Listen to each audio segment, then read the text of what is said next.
ज्या दिवशी मी पहिल्यांदा कॉम्प्युटर पाहिला बँकेमध्ये मलाच कळत नव्हतं की हे काय आहे नक्की. ज्यावेळेस त्यांनी मला सांगितलं कॉम्प्युटर आहे, मी म्हटलं कॉम्प्युटर काय काम करणार आहे. आणि ज्यावेळेस त्यांनी मला ते सगळं एक्सप्लेन केलं त्याच वेळेला माझ्या लक्षात आलं की कॉम्प्युटर आता मी जे काही रिपेअरिंग करतोय ते सगळं खाऊन टाकणार आहे. छोटे छोटे टूल लिहित सुरू झालं. म्हणजे by the time me graduate होईल ॲटलिस्ट 1 डझन व्हायरसेसवरती मी टूल्स लिहिले होते वेगवेगळे. त्या काळात आम्हाला ज्या ज्या वेळेला पैशाची गरज होती त्या वेळेला आम्ही बँकेला अप्रूव्ह झालो, इकडे झालो. कुणी आम्हाला लोन दिलं नाही. कंपनी ग्रो व्हायला लागली, वर्षाकाठी 70-80% ग्रो होत होती. त्यावेळेस बँक आमच्या मागे लागली की पैसे घ्या पैसे घ्या पैसे घ्या. आणि मला ते पैसे घ्यायचे नव्हते.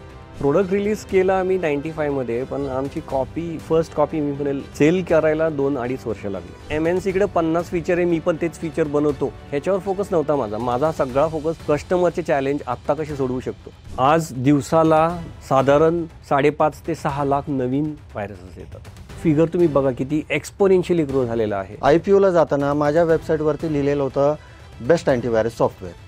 ती लिगल टीम मला प्रश्न विचारते, सर हे जे तुम्ही बेस्ट लिहिलंय ना त्याचं सर्टिफिकेट पाहिजे. म्हटलं कसलं सर्टिफिकेट. मला माहिती आहे माझा प्रोडक्ट बेस्ट आहे. म्हणजे तुम्हाला माहिती असून किंवा तुम्हाला वाटून नाही चालणार. सगळ्यात जास्त लर्निंग आहे ना तुमच्या मिस्टेक्स थ्रू. तुम्ही नवीन गोष्टी एक्सप्लोर करा तरच तुम्ही मिस्टेक्स करताल, तुम्ही त्यातनं शिकताल. आणि मिस्टेक्स थ्रू जो शिकतो ना तो तुम्हाला कॉलेजमध्ये किंवा कुठल्या IIT मधनं जे शिकलं नाही मिळणार. हो.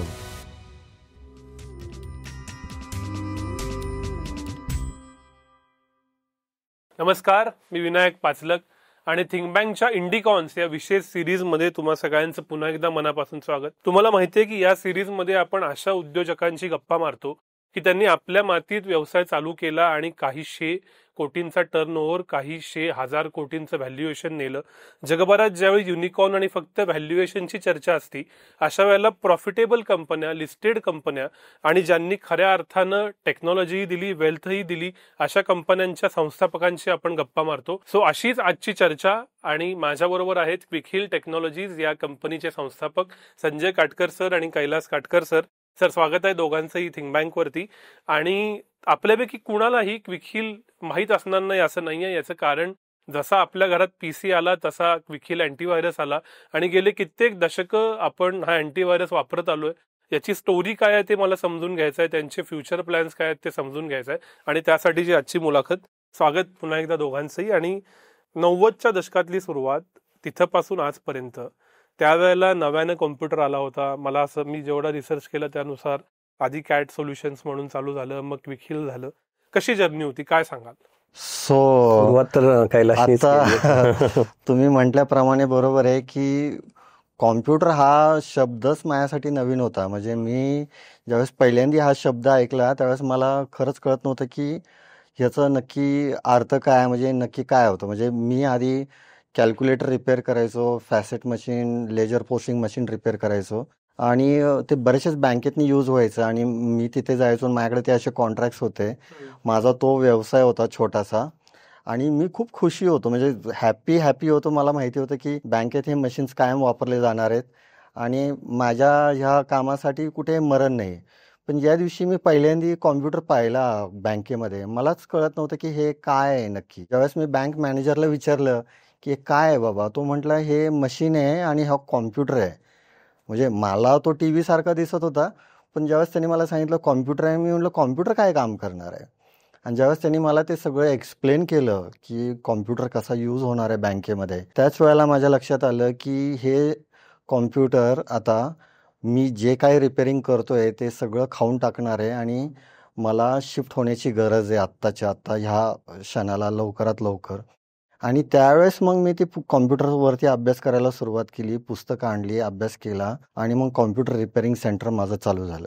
बापरे, हो. कॉम्प्युटर रिपेअरिंग सेंटरवरनं अँटीव्हायरस हे कुठून आलं? ते संजयमुळे आलं. कारण कसं आहे की ज्यावेळेस मी कॉम्प्युटर रिपेअरिंग चालू केलं आणि मी रिपेअरिंगमध्ये असल्यामुळे माझं इलेक्ट्रॉनिक्स वगैरे सगळं ते रिपेअरिंगचं बॅकग्राऊंड होतं आणि ह्यानी मला अगदी माझ्या लहानपणापासून पण पाहिलेलं होतं. भले हा माझ्यापेक्षा लहान आहे, पण मी काय काय रिपेअर करायचो, रेडिओ कसा रिपेअर करायचो, TV कसा करायचो. त्यामुळे त्याचा पण इंटरेस्ट इलेक्ट्रॉनिक्सवरती खूप वाढत चालला होता आणि त्याचं फ्युचरचे प्लॅन सगळं इलेक्ट्रॉनिक्स इंजिनिअरच्या बाजूने होते. आणि मी ज्यावेळेस पहिल्यांदा कॉम्प्युटर पाहिल्यानंतर मी त्याला पुश करायला लागलो की तू इलेक्ट्रॉनिक्स सोड आणि कॉम्प्युटरमध्ये जा. तर ते त्याला थोडंसं अवघड जात होतं, कारण तो पण म्हणत होता हे सगळी काय नवीन गोष्ट आहे, ह्याच्यात नक्की कळत नाही, याच्यात फ्युचर आहे की नाही वगैरे. पण मी पुश करत राहिलो आणि मग शेवटी तो तो पण ॲग्री झाला आणि मग त्यांनी कॉम्प्युटरसाठी ॲडमिशन घेतली. बरं. आणि मग घेतल्यानंतर मग तिथून पुढे तो सांगेल. हा, म्हणजे ते तर- 12वी पर्यंत मी इलेक्ट्रॉनिक्सच माझा वोकेशनल होता, कारण माझा थॉटच होता इलेक्ट्रॉनिक्स इंजिनियर बनायचं. हम्म. पण जसं ह्याने कम्प्युटरचं सांगितलं, म्हटलं ठीक आहे, मग कम्प्युटरला ॲडमिशन ट्राय केली. त्यावेळेस BCS हा कोर्स नवीन सुरू झालेला नुकताच आणि सेकंड बॅच होती, मला ॲडमिशन मिळाली. मी BCS करत बॅचलर इन कम्प्युटर सायन्स मिळालं. इंजिनिअरिंगला तर शक्यच नव्हतं आणि अख्ख्या पुण्यात 60 सीट होत्या त्यावेळेस, 2च कॉलेजला होतं. मग BCS मध्ये मला हे कम्प्युटरचं प्रोग्रॅमिंग आणि म्हणजे हार्डवेअर ॲज वेल एज सॉफ्टवेअर ह्याच्यावरती सब्जेक्ट्स होते. प्रोग्रॅमिंग पास्कल होतं, मग C. आणि कॉलेजमध्ये मोर पर्टिक्युलरली मी म्हणेल सेकंड इयरला आमचे प्रॅक्टिकल चालू असताना बऱ्याच वेळा लॅब बंद असायची, कारण समजलं की फुल लॅब इन्फेक्टेड आहे, कम्प्युटर चालत नाही आहेत. अच्छा, व्हायरस इन्फेक्शन हे मी तेव्हा ऐकायला लागलो. मग मी ह्याच्या वर्कशॉपला पण जायचो की इथे पण हा कम्प्युटर रिपेअरिंग नुकतंच चालू केलं त्यांनी, तर ह्याच्याकडे कस्टमर्सचे कम्प्युटर्स यायचे आणि हा त्यातले चॅलेंजेस म्हणजे काय, मॉनिटर बंद पडला आहे किंवा फ्लॉपी ड्राईव्ह बंद पडला आहे, हे असल्या गोष्टी तो रिपेअर करायचा. पण काही मशीन्स यायचे आणि ते एकदम ठीकठाक असायचे, पण तरीसुद्धा ते नीट चालत नव्हते, कारण त्याच्यात व्हायरस होता. पण ह्याला ते समजत नव्हतं. हा म्हणायचं की हे मशीन आले रिपेअरला, पण सगळं तर ठीकठाक आहे, पण तरीसुद्धा कधी कधी फ्लॉपी ड्राईव्ह खूप आवाज करतो किंवा अल्टरनेट लाईन प्रिंट होतात. असे चॅलेंजेस वेगवेगळे होते आणि हे व्हायरसचे चॅलेंजेस होते. आणि हे मला जसं माहिती पडलं, मला कळालं इकडे पण व्हायरस प्रॉब्लेम आहे ऑफिसमध्ये, प्लस कॉलेजमध्ये व्हायरस प्रॉब्लेम आहे. आणि त्याच वर्षी आम्हाला डिबग नावाचा एक सब्जेक्ट म्हणजे ऑपरेटिंग सिस्टम्समध्ये एक टॉपिक शिकवला. डिबगिंग म्हणजे रिव्हर्स इंजिनिअरिंग. आणि debug.com ही डॉस ऑपरेटिंग सिस्टम होती तेव्हा, विंडोज आलेलं नव्हतं अजून इथं. मग डॉसवरतीच आम्ही debug.com ही सगळ्यांना मिळायची फ्लॉपीमध्ये, ती वापरून कुठल्याही प्रोग्रामला आपण रिव्हर्स इंजिनिअर करू शकतो. मी ती डिबग व्हायरसवरती वापरली. इन्फेक्टेड फाईल्स कसे चालतात, मला त्याच्यात इंटरेस्ट होता. आणि सिन्स आधीचं इलेक्ट्रॉनिक्सचं बॅकग्राऊंड होतं, माझा असेंब्ली खूप स्ट्रॉंग होतं, त्यामुळे मी असेंब्लीमध्ये तो प्रोग्राम जसा दिसायला लागला, मी पूर्ण त्याचं नोट्स बनवून ऑपरेटिंग सिस्टममध्ये कुठे चेंजेस करतोय, काय करतोय हे समजलं. आणि मला असं वाटलं आपण रिव्हर्स करू शकतो ते. आणि ते मॅन्युअली रिव्हर्स केले मी टूल्स वापरून, जसे नॉर्टन युटिलिटी टूल्स असतात तसे. कमांड लाईन PC टूल्स नावाचं एक टूल होतं, जे आपण PC मधले कुठलीही गोष्टी चेंज करायचे असतील, hard disk, sectors, FAT, directory, ह्या मॅन्युअली करता येतात. ते टूल्स वापरून मी रिव्हर्स केलं आणि मशीन क्लीन झालं. मग मला एकदम आनंद झाला की व्हायरस काढू शकतो. आणि मग तेच मी कॉलेजमध्ये 1-2 मशीनवर सरांना विचारून, की आधी तसं मला हात लावून देत नव्हते, मग मी म्हटलं नाही मी करतो आणि क्लीन करतो फ्लॉपीज. मग त्या केल्या, हार्ड डिस्क क्लीन केल्या, मशीन चालू झाल्यावर सर एकदम खुश, कारण ते PC रिपेअरसाठी म्हणजे ते व्हायरस क्लिनिंगसाठी अँटीव्हायरस खूप कॉस्टली होतं आणि कोणतरी मुंबईवरून येणार होतं त्यावेळेस. तर ते मीच केल्यामुळे ते एकदम खुश झाले. मी ह्याला पण म्हटलं त्याच्या वर्कशॉपमधले पण काही व्हायरस मी क्लीन केले. पण मग दरवेळेस इन्फेक्ट झाले की ते मला शोधून आणायचं, मग ते करायचं. मग म्हटलं नाही, आता आपण टूल लिहायला पाहिजे की जे की कोणालाही करता येईल. मग C प्रोग्रॅमिंग नुकतंच शिकलो होतो, मग C मध्ये कमांड लाईन टूल्स लिहायला लागलो मी, की 1-2 व्हायरस, ह्या समजा PC स्टोन आहे तर PC स्टोन किल PC स्टोन असे एक ॲप्लिकेशन लिहिलं, जे मी जे करायचो ते तो प्रोग्रॅमॅटिकली करायचा. आणि ते टूल मी वाटून टाकलं कॉलेजमध्ये पण आणि ह्याला सुद्धा. हा ते सगळ्या कस्टमर्सला कुठे कुठे प्रॉब्लेम असला की तो ते वापरायचा. हळूहळू व्हायरस नवीन आला की मग परत नवीन टूल, असं ती सुरुवात झाली. म्हणजे खरं बघितलं तर व्हायरस आणि ह्याचा सगळी सुरुवात माझ्या कॉलेज म्हणजे ग्रॅज्युएशनच्या वेळेसच झाली. आणि छोटे छोटे टूल लिहित सुरू झालं. म्हणजे by the time me graduate होईल, ॲटलिस्ट 1 डझन व्हायरसेसवरती मी टूल्स लिहिले होते वेगवेगळे. सर, आम्हाला असं माहिती आहे, स्क्रीन येते, आम्ही स्कॅन बटन दाबतो, 4-5 व्हायरसेसची नावं येतात, काही फेमस काही नॉन फेमस, आणि मग क्लीन बटन दाबलं की ते निघून जातं. याच्या पाठीमागं काय घडतं? आता कसं आहे ना, जसं मी आता तुम्हाला बॅकग्राऊंड सांगितलं, सुरुवातीचे व्हायरसेस सगळे सिम्पल असे यायचे की काही ना काहीतरी कुणीतरी एक हुशार मुलगा, ज्याला दाखवायचं की मी किती हुशार आहे, त्यासाठी असे मॅलिशियस प्रोग्राम लिहायचा की ज्याच्याने तो तुम्हाला कम्प्युटर स्क्रीनवरती किंवा कसा तरी त्रास देईल, म्हणजे प्रिंट आउट काढणे किंवा हे. तर हे इन्फेक्शन जितके जास्त मशीन्सला पसरेल ह्या एमनी त्यांनी सेल्फ रिप्लिकेटिंग असा हा प्रकार सुरू झालेला त्या काळामध्ये. आणि पण त्याची सुरुवात जरी गमतीतनं झाली, तर जसं जसं कम्प्युटरचा उपयोग वेगवेगळ्या गोष्टींसाठी झाला, बँकिंगमध्ये. आणि इंटरनेट जसं पॉप्युलर झालं, ईमेल आल्या पहिले, मग इंटरनेट आलं आणि मग त्याचा उपयोग खूपच वाढला. म्हणजे इंटरनेट आणि ईमेल आल्यावरती कम्प्युटर्स सगळेच वापरायला लागले. तर त्याचा ही जी काही टेक्नॉलॉजी होती सेल्फ रिप्लिकेटिंग, ह्याचा उपयोग सायबर क्रिमिनल्स करायला लागले. म्हणजे क्रिमिनल्स करायला लागले, मग आपण त्यांना सायबर क्रिमिनल म्हणायला लागलो. क्रिमिनल तर आधीपासूनच होते. तर मग त्यातनं कसं, तर ते बघणार की आपण कम्प्युटरवरती जे जे गोष्टी व्यावहारिक करतो, ज्याच्यासाठी आपल्याला लॉग इन लागतं, ज्यासाठी आपल्याला क्रेडिट कार्ड लागतं, ह्या सगळ्या गोष्टींना वर लक्ष ठेवायचं गपचूप. आणि जेव्हा पण युजर तसले काय करेल त्या सगळ्या गोष्टी तो कॉपी करणार तुमच्या नकळत आणि ते ऑथरला कुठेतरी सर्व्हरवरती मेलवरती पाठवून देणार. आणि ह्या पद्धतीने रिमोटली तुम्हाला लुटता यायला लागलं, म्हणजे असं सायबर क्रिमिनल्स. आणि ह्याचा खूपच मोठा उपयोग झाला. त्यांना कसं झालं की आपण दुसऱ्या जाग्यावरती कुठल्या तरी दुसऱ्या देशामध्ये किंवा दुसऱ्या सिटीमध्ये बसलेल्या माणसाला लुटू शकतो. हा प्रकार ज्याच्याने त्यांना म्हणतो ना कायद्यापासून लांब राहणं आणि हे सोपं झालं. त्यामुळं तो जोपर्यंत कायदा हे सगळं शिकतोय आणि हे इम्प्लिमेंट करतोय यांना पकडेल, तोपर्यंत यांच्यासाठी ते खूप मोकळं ग्राउंडच झालं. आणि त्यामुळे इतकं वाढलं की आता ते एक इकोसिस्टम आहे मी म्हणेल. आणि सायबर क्रिमिनल्स थ्रू बनलेले जेवढे पण थ्रेट्स आहेत ते तुमच्या PC मध्ये येतात. आणि इथेच अँटीव्हायरस तुम्हाला जे तुम्ही आत्ता म्हटलं की स्क्रीनवरती वेगवेगळे नावं दाखवतो आणि क्लीन म्हटलं की अँटीव्हायरस काय करतो की ते जेवढे पण तुमचे इन्फेक्शन्स आहेत ते सगळे क्लीन करून ओरिजिनल होते तसे करणार. प्लस तुमच्या मशीनमध्ये ते पुन्हा येऊ नये ह्याच्यासाठी सगळे गेट्स लावून टाकणार. तर हा प्रकार होतो. सर ही झाली टेक बाजू, पण क्विकहील हे नाव आणि अँटीव्हायरसचा व्यवसाय करायचा. म्हणजे मला आठवतं त्यावेळी CD मिळायची आणि म्हणजे मला जेवढं आठवतंय, मग नंतर हा फ्लॉपी, मग CD. फ्लॉपीच्या काळात मी फारच लहान होतो, मी पहिली CD विकत घेतल्याचं आठवतंय. आणि आता ते ऑनलाईन तुम्ही परचेस केलं की डाउनलोड होतं सॉफ्टवेअर. हा व्यवसायात कन्वर्ट करू आणि व्यवसाय म्हणून चालू, हे कसं डेव्हलप झालं? खरं सांगायचं म्हणजे कसं माहितीये का, मी तसं बघायला गेलो तर फर्स्ट जनरेशन एंटरप्रेनर आहे. आमच्या वडिलांनी जॉब केलेला, पण आमच्या वडिलांच्या त्यांच्या फॅमिली बॅकग्राऊंडमध्ये पण कुणीच जॉब केलेला नव्हता. आमचेच वडील पहिले होते जे जॉब करणारे. सगळे शेतकरी आहेत. म्हणजे माझे चुलते बिलते, माझे अजूनही चुलत भाऊ वगैरे सगळे शेतकरी आहेत. आणि त्या बॅकग्राऊंडमधनं आलेलो. वडील जॉब करत होते म्हणून पुण्यात आले राहायला. म्हणजे गावाकडे मोठी मोठी घरं आहेत आणि इथे आम्ही पुण्यात येऊन चाळीत राहत होतो छोट्याशा खोलीमध्ये. म्हणजे ही जेवढी खोली आहे तेवढ्याच खोलीमध्ये आम्ही राहत होतो. ओके. आणि आम्हाला शिकवण्यासाठी वडिलांनी किती कष्ट घेतले. आणि त्यात आम्ही इंजिनियर व्हावे म्हणून त्यांनी आम्हाला इंग्लिश मिडियममध्ये टाकणे, मग त्यांना अभ्यास घेता येत नाही, मग ट्युशन्स लावणे. आणि त्यासाठी जो काही फायनान्स लागत होता आम्हाला लहानपणी कळत नव्हतं. पण कुठंतरी असं मला ते दिसत होतं की खूप झटपटतायत ते दोघं पण, आई वडील दोघं पण ते सगळं हे करण्यासाठी. त्यासाठी ते ओव्हरटाईम करायचे. मी पण विचार करायचो ओव्हरटाईम कशाला एक्स्ट्रा काम करायचं, का लागतं तुम्हाला काम करायला? बाकीचे आमच्या शेजारचे पाजारचे एवढी लोक तर ओव्हरटाईम करत नव्हते, पण तुम्ही का करता? पण ते त्यावेळेस कळत नव्हतं, पण नंतर नंतर कळायला लागलं वगैरे सगळं. आणि हे सगळं करत असताना ज्यावेळेस मला असं लक्षात आलं की माझं शिक्षणाकडे तेवढं म्हणजे अभ्यासाकडे तेवढं लक्ष नव्हतं. म्हणजे मला तेवढं आवडायचं नाही.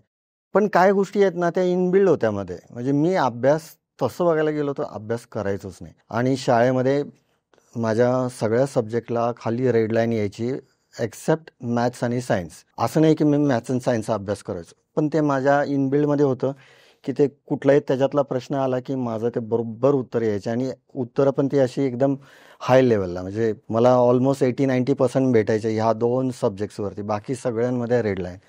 आणि मला असं लक्षात आलं की ते नको आहे म्हणून मी 10वी म्हणजे 9वीला शाळा सोडून दिली. पण एक टीचर होती ती आईवडिलांना राहवली माझ्या. आणि मग शेवटी एक्सटर्नल बसून मी 10वीची परीक्षा दिली आणि मी ह्या कामात लागलो होतो, व्यवसाय करायला लागलो. म्हणजे रेडिओ रिपेअर करणं, TV रिपेअर करणं. आणि माझी चांगली कमाई होत होती घरी बसून. म्हणजे मी भरपूर चांगली कमाई करत होतो. पण ज्यावेळेस मी एकदा न्यूजपेपरमध्ये ॲड वाचली की त्यांना कॅल्क्युलेटर टेक्निशियन हवा आहे, म्हटलं अरे हे डिजिटल आहे, मला ह्याच्यात पडायचं आहे, मला डिजिटल शिकायचं आहे. आणि म्हणून मी तिथे अप्लाय केलं आणि मी सिलेक्ट झालो. मला तिथं ट्रेनिंग मिळालं. ट्रेनिंग 6 महिन्याचं होतं, पण मी ते 2 आठवड्यातच संपवलं. आणि मग मला ती कामं तशी मिळत गेली.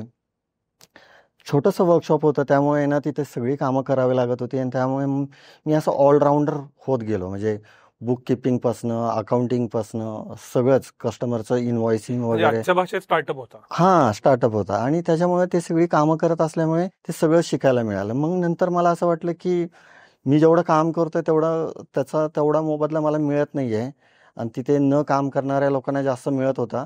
कारण ते शिकलेले होते, इंजिनियर्स होते, हे होते. मग मी ते सगळं जॉब सोडायचं ठरवलं आणि स्वतःचं चालू केलं. स्वतःचं चालू केल्यानंतर 2 वर्षातच मी पहिल्यांदा कॉम्प्युटर पाहिला मागाशी सांगितल्याप्रमाणे आणि मग मी कॉम्प्युटर रिपेअरिंगमध्ये शिरलो आणि हे सगळं इतकं फास्ट होत गेलं की मग जसे व्हायरस दिसायला लागले, मग हा आला. असं नाही की मी त्याला काहीतरी बनवायला सांगितलं. ह्याचा इंटरेस्ट वाढत गेला आणि आम्ही दोघं आहे ना लहानपणापासून म्हणजे अगदी शाळेत असल्यापासून आम्ही भांडायचोही तितकंच आणि खेळायचोही तितकंच. म्हणजे ना मला त्याच्याशिवाय करमायचं ना त्याला माझ्याशिवाय करमायचं. पण आम्ही खूप मस्तीखोर होतो आणि खूप एकमेकांशिवाय आम्ही राहू शकायचो ना, अशी आमची ती गट्टी होती. आणि असं आम्ही एकमेकांना खूप हे करायचो म्हणजे मोटिवेट पण करायचो. अरे तू हे करू शकतो. कारण मला ह्याचे स्ट्रेंथ पॉईंट्स माहिती होते. त्याला माझे स्ट्रेंथ पॉईंट्स माहिती होते. त्यामुळं कित्येक गोष्टी तर आम्ही एकमेकांच्या स्ट्रेंथ पॉईंटवरतीच समोरच्याला कमिट करायचो किंवा पाहिजेल तसं हे करून घ्यायचो आणि आम्ही असं नकळत हे सगळं होत गेलंय. म्हणजे असं काही ठरवलं नव्हतं मोठा बिझनेस करायचा, हे करायचा. जे दिसलं की अरे आपण हे प्रॉब्लेम सोडवू शकतो. आपल्याला हे प्रॉब्लेम सोडवता येतात, हे करता येतात, ते करता येतात. असं करत म्हणजे बरेचसेच प्रॉब्लेम चॅलेंजेस म्हणलं ना तर प्रोडक्ट रिलीज केला आम्ही 95 मध्ये, पण आमची फर्स्ट कॉपी मी म्हणेल सेल करायला 2-2.5 वर्ष लागले. म्हणजे आम्ही असं नाही की प्रयत्न भरपूर केले, पण सॉफ्टवेअरला कोणी पैसेच देत नव्हतं त्यावेळेस. म्हणजे पायरेसी हा सगळ्यात मोठा चॅलेंज होता. दुसरा, आमच्याकडून काहीतरी असं बनवू शकतो कोणाला खरं वाटत नव्हतं. पण मग तरीसुद्धा त्याचा उपयोग कसा झाला, ह्याचा वर्कशॉप होतं कम्प्युटर रिपेअरिंगचं. ह्याच्या वर्कशॉपचं युनिक पॉईंट बनला ना की याच्याकडे नुसते हार्डवेअर प्रॉब्लेम नाही सॉल्व्ह होत तर व्हायरस सुद्धा निघतं. जे की ह्याच्या कम्पॅरेटिव्ह जेवढे दुसरे वर्कशॉप्स होते त्यांच्याकडे फक्त हार्डवेअर रिपेअर व्हायचं. तर हे ॲडव्हान्टेजमुळं हार्डवेअरचा बिझनेस चालू राहिला चांगला आणि त्या बिझनेसमुळेच आम्ही रिइन्व्हेस्ट करून नवीन व्हायरसचे सोल्युशन, त्याला नवीन ऑपरेटिंग सिस्टमला अपडेट करणे, हे सगळं करत गेलो. पण चॅलेंज म्हणजे काय की हे सॉफ्टवेअर ग्लोबली जाऊ शकतं, ह्याचा ब्रँड बनवायचा, हे आम्ही जसं समोर येत गेलं चॅलेंज मग आम्ही ते सोडवत गेलो. म्हणजे कुठलाही डिस्ट्रीब्युटर आमच्या प्रोडक्टला हात लावत नव्हता, सगळे MNC प्रोडक्टच विकायचे. मग काय करायचं, मग हा म्हटला अरे जेवढे पण कम्प्युटर रिपेअरवाले ह्यांच्यामध्ये आमचं नाव खूप मोठं होतं, कारण की त्यांच्या वर्कशॉपला आलेले कम्प्युटर्स सुद्धा आमच्याकडे यायचे. तर मग त्यांच्या कम्युनिटीमध्ये डिस्कशन्समध्ये आम्ही म्हटलं तुम्ही सॉफ्टवेअर विका आणि चालू करा विकायला. तर ते आधी रेजिस्टन्स होता, पण ओव्हर द पिरियड कन्व्हिन्स करू शकलं की तुम्हाला एक्स्ट्रा अर्निंग होईल. PC रिपेअरमध्ये किती अर्न होतं, तुम्ही एकदा रिपेअर केला, दोनदा, पण हे सॉफ्टवेअर ॲन्युअल रिन्युअल असं तसं. मग ते कन्व्हिन्स झाले, ते त्यांच्या कस्टमर्सला बोलायला लागले. असं करत आम्ही एक रफली मी म्हणेल 1908 पर्यंत अक्रॉस पुणे क्विक खूप पॉप्युलर झालं. एका बाजूला ह्याचे एफर्ट्स सगळ्या लोकांना रिच आउट व्हायचं आणि दुसऱ्या बाजूला मी प्रोडक्टमध्ये असे फीचर्स आणत गेलो की त्यावेळेसचे MNC प्रोडक्ट सुद्धा काही व्हायरसला प्रॉपरशे नीटशे काढत नव्हते. म्हणजे मग शेवटी ते सोल्युशन काय होतं, मशीन फॉर्मॅट करा आणि सगळं रिइन्स्टॉल करा आणि आधी अँटीव्हायरस टाका, मग तो व्हायरस परत येणार नाही. असे सोल्युशन भारतामध्ये नाही चालत. भारतातल्या लोकांना हे फॉर्मॅट करा वगैरे बॅकअपच नसायचा, तर फॉर्मॅट केलं की गेलं सगळं. ह्या सगळ्यांवरती क्विकहिलमध्ये सगळा उपाय असायचा की तुम्ही फॉर्मॅट न करता क्लीन करू शकता. तुम्ही इन्फेक्टेड PC मध्ये ही फ्लॉपी टाकून सुद्धा तरी सुद्धा मशीन क्लीन होईल. असे सगळे चॅलेंजेस आणि हे चॅलेंजेस करायला मला पण वेळ लागला. पण मी कसं बघायचं की कस्टमर्सला काय त्रास होतोय, MNC मध्ये एवढी फीचर असून सुद्धा काय त्रास होतोय, हा त्रास कसा सोडवायचा. रादर दॅन MNC कडे 50 फीचर आहे, मी पण तेच फीचर बनवतो, ह्याच्यावर फोकस नव्हता माझा सगळा फोकस कस्टमरचे चॅलेंज आत्ता कसे सोडवू शकतो. एक एक्झाम्पल देऊ शकतो. जेव्हा पहिल्यांदा इंटरनेट इंडियात आलं, म्हणजे तेव्हा ईमेलनी सुरू झालं. VSNLची ईमेल होती आणि आपण ते मॉडेमनी कनेक्ट करायचो टेलिफोन लाईनच्या. तर त्या मॉडेमचा स्पीड खूप स्लो असायचा आणि MNC प्रोडक्ट्स तिकडून बनवून आलेले, त्यांच्याकडे असं फीचर होतं की नवीन अपडेट आलं ते तुम्हाला तिकडून घ्यायचंय. बरं, अपडेट घेताना तुमचं लाईट गेली किंवा मॉडेम डिस्कनेक्ट झालं तर ते अपडेट अर्धवट घेणार नाही, तो परत अपडेट पहिल्यापासून. अरे हे चॅलेंजमुळे काय व्हायचं, कधी कधी एक आठवडा 2 आठवडे अँटीव्हायरस अपडेट नाही व्हायचं, विच इज अ चॅलेंज. आणि हे चॅलेंजला MNC पण काय म्हणायचे, तुम्ही नीट इंटरनेट घ्या, चांगलं इंटरनेट घ्या. हे सोल्युशन नाही आहे. मी काय केलं, मग हा चॅलेंज कसा सोडवायचा, तर जेव्हा जेव्हा इंटरनेट कनेक्ट होईल अर्धी फाईल घेणार तशीच ठेवणार. आपण म्हणतो ना अपडेट रेझ्यूम, हे फीचर आता खूप कॉमन आहे, पण हे 98 मध्ये कुणी करत नव्हतं.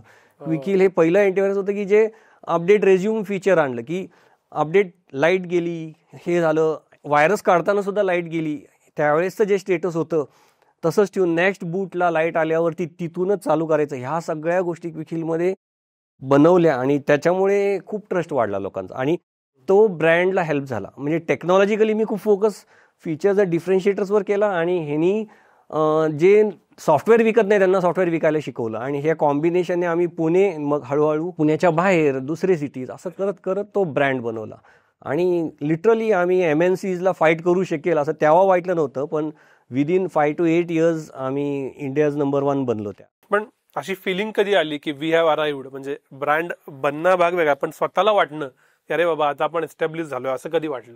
नाही, मला अजूनही नाही वाटत मला तसं. नाही काय माहितीये का 2004-5 की- मध्ये लिटरली असं म्हणजे जेव्हा कसं झालं की 2005 का 6 मध्ये मॅगझिन्स असे येत होते ना, डिजी क्वेस्ट वगैरे, PC quest, digital PC CRM असे सगळे, तर ते वर्ल्ड कम्पॅरेटिव्ह रिव्ह्यूज आणि हे सगळं करायचे. त्याच्यात क्विकहिलचा एक नंबरला येणं आणि पब्लिक रिव्ह्यूजमध्ये सुद्धा क्विकहिलला सगळ्यात जास्त वोट मिळणं, त्यावेळेस आम्हाला असं वाटलं की अरे वा, एवढी पॉप्युलॅरिटी झाली आपली. म्हणजे आम्ही बोंबलून काय उपयोग नाही त्याच्यासाठी. मेन जेव्हा पब्लिक डिस्ट्रीब्युटर म्हणजे वेगवेगळे मॅगझिन्स आहेत, एक मॅगझिन नुसतं हे जे IT हार्डवेअर रिपेअर करणारे त्यांच्यासाठी एक असायचं, त्या मॅगझिनमध्ये सुद्धा सगळ्यात चांगलं आणि सगळ्यात बेस्ट रिटर्न्स देणारं आणि सगळ्यात चांगलं कस्टमरचे प्रॉब्लेम सॉल्व्ह करणारं ते एक अवॉर्ड भेटलं.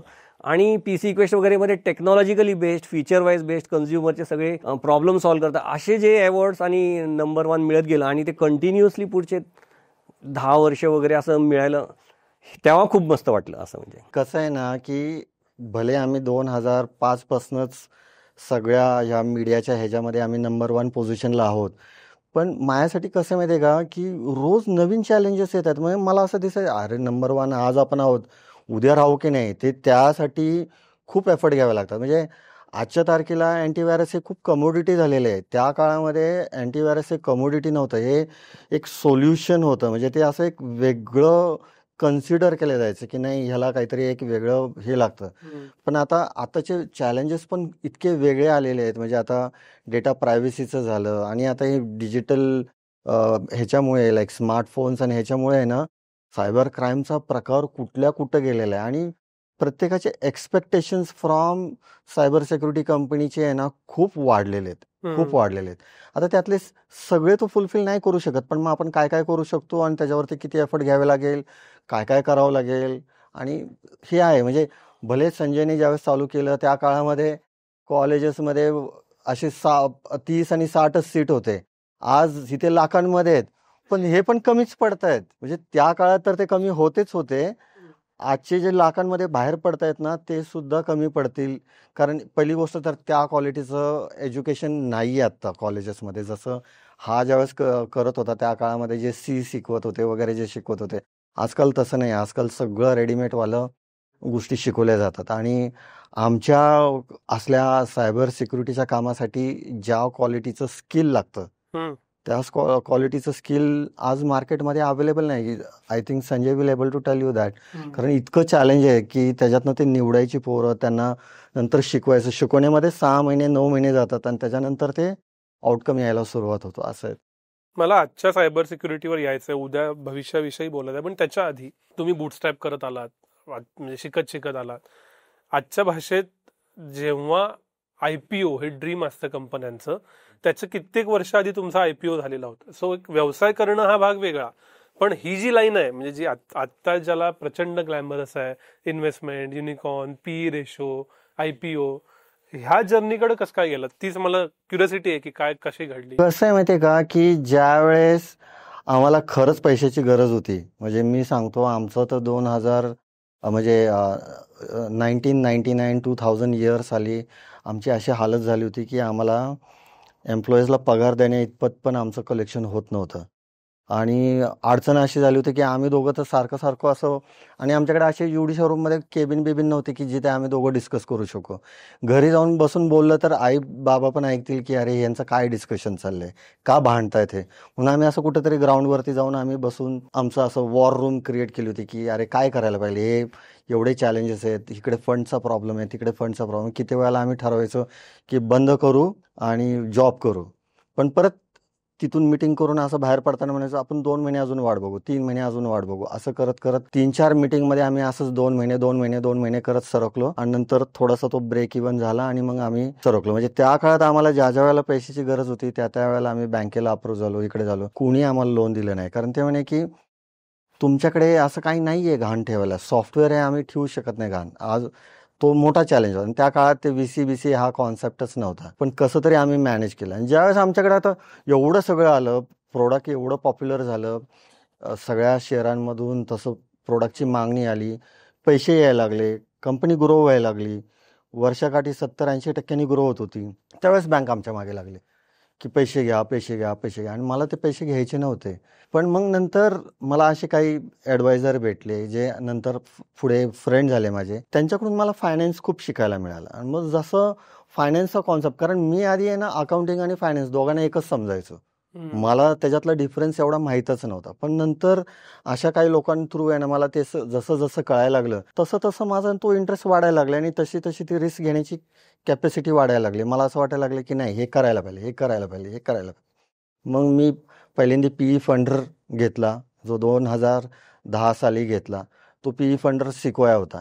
त्या काळामध्ये माझ्यासाठी सिक्वोया नाव होतं, मला माहीत नव्हतं. अमेरिकन कंपनी एवढंच माहिती होतं. त्यांनी इन्व्हेस्ट केल्यानंतर ज्यावेळेस त्यांनी फर्स्ट टाइम आम्हा दोघांना तिकडे US ला बोलवलं, तिथे गेलो, त्यांना भेटलो. तिथं त्यांच्या टीमला भेटल्यानंतर मग त्यांनी जेव्हा स्टोरी सांगितली की अरे गुगलमध्ये फर्स्ट इन्व्हेस्टमेंट सिक्वोयाची आहे, ॲपलमध्ये फर्स्ट इन्व्हेस्टमेंट सिक्वोयाची आहे, याहूमध्ये फर्स्ट इन्व्हेस्टमेंट सिक्वोयाची, अशा कंपन्यांची नावं घेत सुटले. आणि मग मला त्यावेळेस रिअलाईज झालं की अरे सिक्वोया खूप मोठी कंपनी आहे. आणि मग मी तिथे अमेरिकेतल्या आमच्या काही मित्रांना ज्यावेळेस सांगितलं की सिक्वोयाने इन्व्हेस्टमेंट केली, तर ते एकदम शॉक, सिक्वोयाने इन्व्हेस्टमेंट केली, सिक्वोया खूप मोठी कंपनी आहे, सिक्वोया खूप मोठी कंपनी आहे. त्यावेळेस मग मला ते कळालं.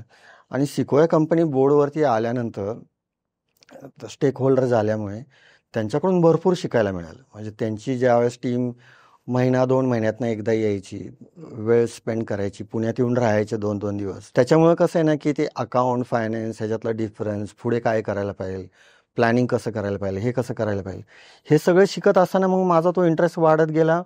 आणि मग तसंच एक टाइम IPOचा आला, कारण त्यांना एक्झिट बाहेर पडायचं होतं. आणि मग मी असा विचार केला की इकडून दुसऱ्याकडून घ्यायचे आणि मग त्याला देणे, त्यापेक्षा मग तो पण एक एक्सपिरियन्स घेऊया. मग मला तो एक्सपिरियन्स घ्यायचा होता. सो म्हटलं आता त्यांना एक्झिट द्यायचंच आहे तर लेट्स डू IPO. आणि मग आम्ही तो अभ्यास सुरू केला.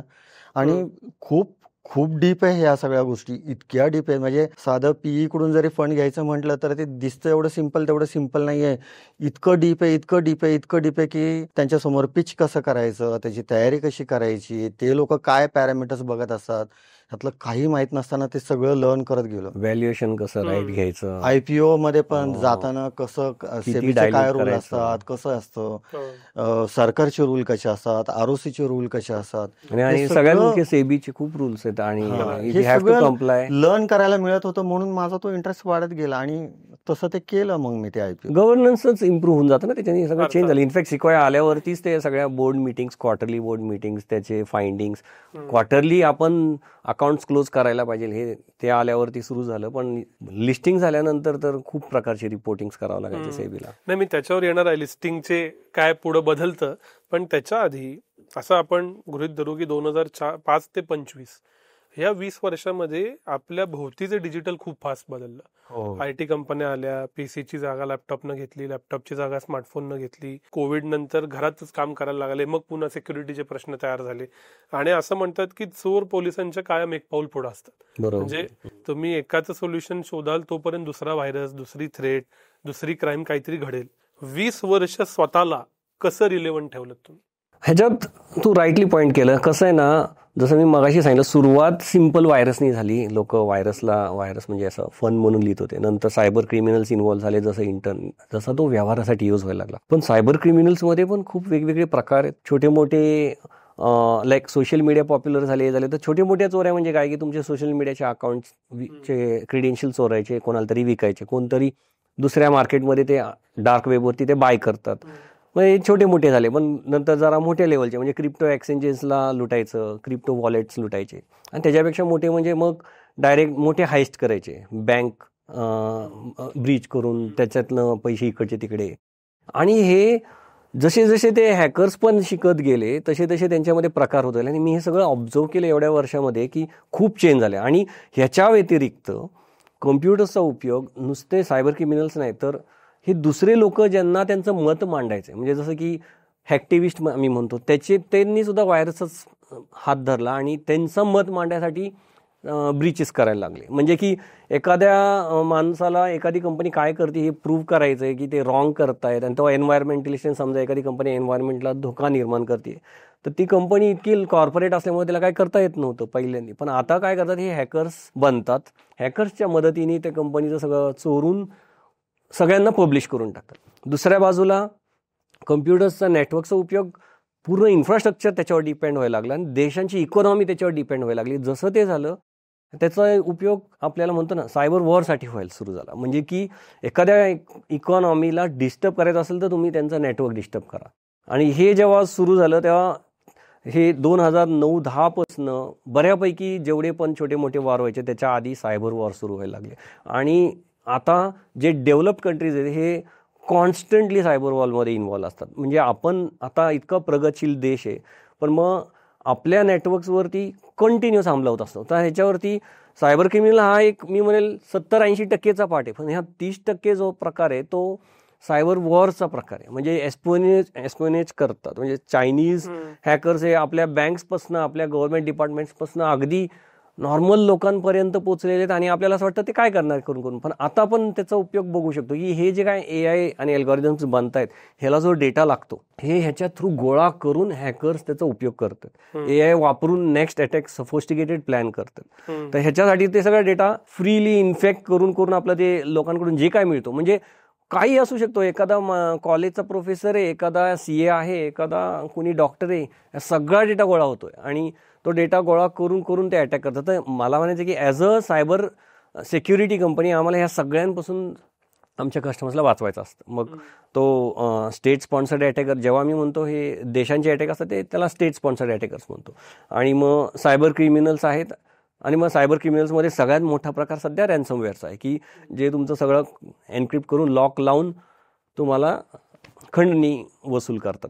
तर ह्या सगळ्यांपासून वाचायसाठी तुम्हाला वेगवेगळ्या टेक्नॉलॉजीजवरती आम्हाला काम करावं लागतं. आणि आता हे जे काही इव्हॉल्व्ह होत गेले ते पूर्वीसारखं नुसतं PCला मर्यादित नाही राहिलं. म्हणजे पूर्वी PC पुरतं मर्यादित होतं पण आता आपण बघतो की सगळं स्मार्ट बनत चाललं. म्हणजे तुमचं PC नंतर जसं तू म्हटलं लॅपटॉप आला, मग मोबाईल आला, आता आपण सगळे मोबाईलवरती बघतो. पण आपण फक्त मोबाईलच नाही आपल्या आजूबाजूला सगळे स्मार्ट गोष्टी आहेत. आपला TV स्मार्ट असतो, आपलं मॉडेम जो आहे तो सुद्धा स्मार्ट असतो, त्याच्यात सुद्धा OS असते आणि मॉडेम दुनियातल्या नेटवर्कला कनेक्टेड असतो. आपला फोन मल्टिपल वेजनी कनेक्ट असतो, ब्लूटूथनी असतो, मग वायफायनी असतो, मग 5Gनी असतो. हे जे काय प्रकार आहे आता सगळं म्हणतो ना आपण कनेक्टेड डिव्हाइसेस, आपल्या गाड्या कनेक्टेड आहेत. त्यामुळं थ्रेट्स सुद्धा त्या प्रकारे वाढलेले आहेत आणि इट्स लाईक सायबर सिक्युरिटी हे खूप मोठं डोमेन होत झालेलं आहे. आणि ह्यांना बँकेंना थ्रेट्सपासून वाचायचं असतं तर देशांना सायबर वॉरपासून वाचायचं असतं आणि ह्या सगळ्या गोष्टींसाठी सायबर सिक्युरिटीच कामाला येते.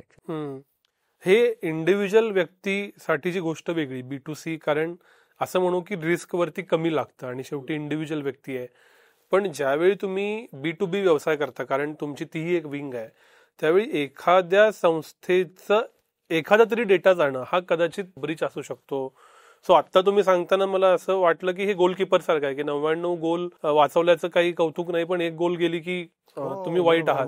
तर हे जे तुम्ही करता B2B साईड, कारण B2C आता आपण बऱ्यापैकी बोललो, तिथं नक्की काय वेगळं काम करायला लागतं, काय चॅलेंजेस असतात, कसं वेगळं होतं? B2B म्हणजे ना तू राईटली बऱ्याच लोकांना हे माहीतच नाहीये. आपण अँटीव्हायरस म्हणतो, लोक कसे म्हणतात की अरे कंपनीमध्ये पण अँटीव्हायरस असतं. अँटीव्हायरस ऑर्गनायझेशन्समध्ये अँटीव्हायरस हा एक प्रकार आहे सायबर सिक्युरिटीचा.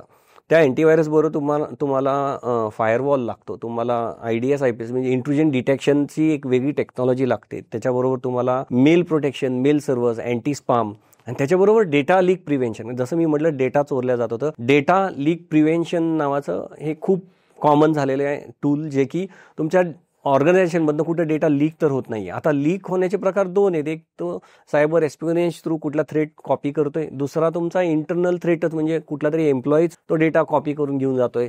तर ह्या सगळ्या गोष्टींसाठी प्रोटेक्शन हे सायबर सिक्युरिटी थ्रू येतं. आणि ह्या सगळ्या गोष्टींना सिन्स हे ऑर्गनायझेशनमध्ये सगळ्यांना त्याचं नॉलेज नसतं. एम्प्लॉईज हे अकाउंटंट असू शकतो, सोशल मीडिया पब्लिशर असू शकतो किंवा डेव्हलपर. तर त्याच्यासाठी तुम्हाला स्पेशलिस्ट एक किंवा दोनच ठेवू शकता, कारण ते कमीच आहेत. मग त्या स्पेशलिस्टला सगळ्यांच्या पीसीवर लक्ष ठेवायचं आहे. ह्याच्यासाठी त्याला जी टेक्नॉलॉजी लागती, एका जागेवर बसून त्याला एम्प्लॉईजच्या एकूण एक पीसीवर काय चाललंय, म्हणजे विथ रिस्पेक्ट टू थ्रेट्स, किंवा कुठल्या पीसीनी कुठल्या सर्व्हरला कनेक्ट केलं, किंवा कुठल्या थ्रेटनी त्याच्या पीसीला अटॅक केला, तो घरनं काम करतोय किंवा ऑफिसमधनं करतोय, कुठल्या नेटवर्कला कनेक्ट झाला, त्याचा इम्पॅक्ट काय होईल, हे सगळं त्याला एका जागेवर दिसलं पाहिजे. ह्याच्यासाठी जी टेक्नॉलॉजी असते ही सुद्धा सायबर सिक्युरिटीचाच पार्ट आहे. आणि त्याला आम्ही म्हणतो ऑर्केस्ट्रेशन, म्हणजे सायबर सिक्युरिटीचा डॅशबोर्ड बनवून द्यायचा आणि तो तुम्हाला ॲट अ टाइम सगळं दाखवत असतो. म्हणजे की ह्या डिपार्टमेंटमध्ये एक पीसी चायनाला कनेक्ट झाला होता, तर तो व्हायच्या आधीच इथे त्याला येतं आणि तो त्या फायरवॉलमधनं सगळे रूल्स सेट केले, तो ते मशीन चायनाला कनेक्ट व्हायचं बंद होईल. म्हणजे हे एक एक्झाम्पल दिलं मी. असे हजारोंमध्ये गोष्टी एक एक पीसीवर होत असतात. आणि जर एखाद्या ऑर्गनायझेशनमध्ये असे 500 कम्प्युटर्स असतील तर लाखोंमध्ये कनेक्शन्स होतात आणि बंद होत असतात. त्यांना सगळ्यांना मॉनिटर करून रेलेव्हंट गोष्ट फक्त त्याच्यासमोर आणायची आणि ती त्याला कॉल घ्यायला द्यायचा, म्हणजे की काय करायचं याचं. ह्याला सायबर सिक्युरिटीचा डॅशबोर्ड बनतात. आणि हे ज्या ज्या ऑर्गनायझेशननी हे बसवलंय त्यांना थोडंफार ॲटलिस्ट म्हणू शकतो की त्यांना कंट्रोल आहे, की बाबा त्यांच्या ऑर्गनायझेशनमध्ये काय चाललंय, कुठं युजर, आता एखादा डेव्हलपर AWSला कनेक्टेड आहे, एखाद्या युजरनी कुठल्या तरी ओपन सोर्समधनं कोड डाउनलोड करतोय गिटहबवरनं, हे तुम्हाला नाही माहिती, तुमच्याच ऑफिसमध्ये चाललंय आणि त्याचा इम्पॅक्ट तुमच्या ऑर्गनायझेशनवरती काय होणार आहे, हे सगळं आता खूप खूप भयानक होत चाललंय. आणि ह्याच्यासाठी म्हणजे मी तर म्हणेल जेवढे टूल्स आहेत ते कमीच पडतील, इतकं काम करावं लागतं ॲक्च्युली. आणि सगळं कनेक्टेड असल्यामुळं, कारण की हॅकर्स आणि हे जे अटॅकर्स आहेत ह्यांना तुमच्या ऑफिसमध्ये यावंच लागत नाही, ते रिमोटली करू शकतात. आणि त्यांना येणार एक दरवाजा ओपन असला तरी बास होतो. आपण इतके दरवाजे ओपन करून बसलोय काम करायला, आणि as a cyber security vendor म्हणजे आम्हाला सगळ्या दरवाजांवर लक्ष ठेवायला लागतं. आणि त्याच्यात एखादी चूक झाली, किंवा म्हणजे जसं एखाद्या युजरनी अपडेटच नाही घेतला खूप वेळ, किंवा एखाद्या युजरनी VPN वापरलंच नाही, डायरेक्ट कुठेतरी कनेक्ट झाला,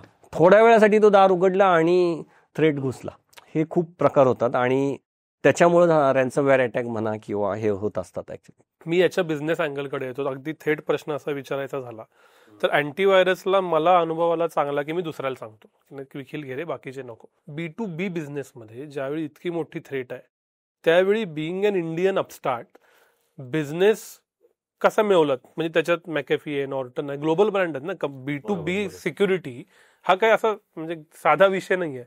तर तुम्ही तुमची फुटप्रिंट कशी उभा केली त्या व्यवसायात? परत ते युनिकनेसमध्येच त्यांनी असे काही फीचर्स बनवले जो सांगू शकेल तोच, की ज्याच्यामुळे जसं आम्ही कन्झ्युमरसाठी बनवले होते काही युनिक फीचर्स, तसेच इकडे पण आम्ही बरेचसेच युनिक फीचर्स बनवले जे आजच्या घडीला आपल्या इंडियन कस्टमर्सला त्याची गरज होती आणि त्याच्या बेसवरती तो मिळाला. आणि कन्झ्युमरचा जो एक्सपिरियन्स आहे तो खूप कामाला आला आम्हाला इकडे. म्हणजे जसं B2B मध्ये सुद्धा. हो, म्हणजे कसं की हा राईटली पॉईंट करत होता की MNC प्रोडक्ट्स तू राईटली म्हटलं की त्यांच्याकडे फीचर्स ढीग आहे आणि त्यांनी जे बनवलेले म्हणजे खूप कॉम्प्रेहेन्सिव्ह सोल्युशन्स असतात. परंतु बऱ्याच वेळा त्यांचे डिझाईन त्यांच्या नेटवर्क त्यांच्या देशात जसं काय आहे, म्हणजे ज्या लेवलचं इंटरनेट आहे, ज्या लेवलचं काम चालतं, ज्या पॉलिसीज आहेत, ते प्रत्येक देशाचा विचार नाही करत तेवढा. आणि कधी कधी काय होतं की रिजनल रिक्वायरमेंट्स वेगळ्या असतात आणि त्या मला दिसतात. मला इथले कंप्लायन्स, माझा इथला DPDP ऍक्ट वेगळा आहे, इथले सेबीचे रूल्स वेगळे आहेत. त्याच्यासाठी ऑर्गनायझेशन्सला काय लागतंय सॉफ्टवेअरमध्ये चेंज, आणि तो लवकर ग्रॅब करणे आणि आपल्या सॉफ्टवेअरमध्ये त्याचं solution immediately as a feature release करणे, हा प्रकार आम्ही पहिल्यापासून सुरू केला. आणि जरी म्हणजे आम्ही आत्ता बऱ्यापैकी मार्केट शेअर घेत चाललोय, पण खूप मोठा मार्केट आहे अजूनही. मी म्हणेल कम्पेअर्ड टू MNCs आम्ही खूप छोटे आहेत तिथे अजून सुद्धा.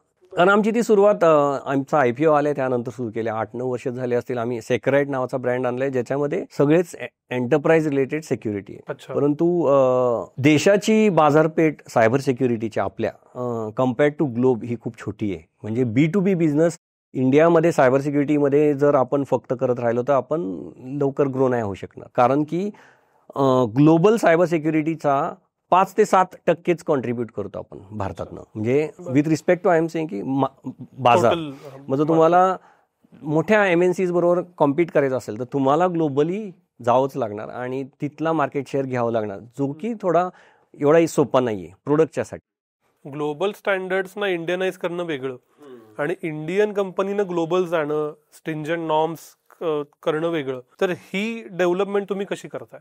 हा, म्हणजे त्याच्यात 2 चॅलेंज आहेत. एक फर्स्ट चॅलेंज म्हणजे की तू राईटली म्हटलं की फीचर्स वगैरे आपण तसे आणणं, तर ते मला एक वेळ सोपं आहे कारण आपण MNC प्रोडक्ट्सला बघून आपल्या प्रोडक्ट्सला इम्प्रूव्ह करू शकतो.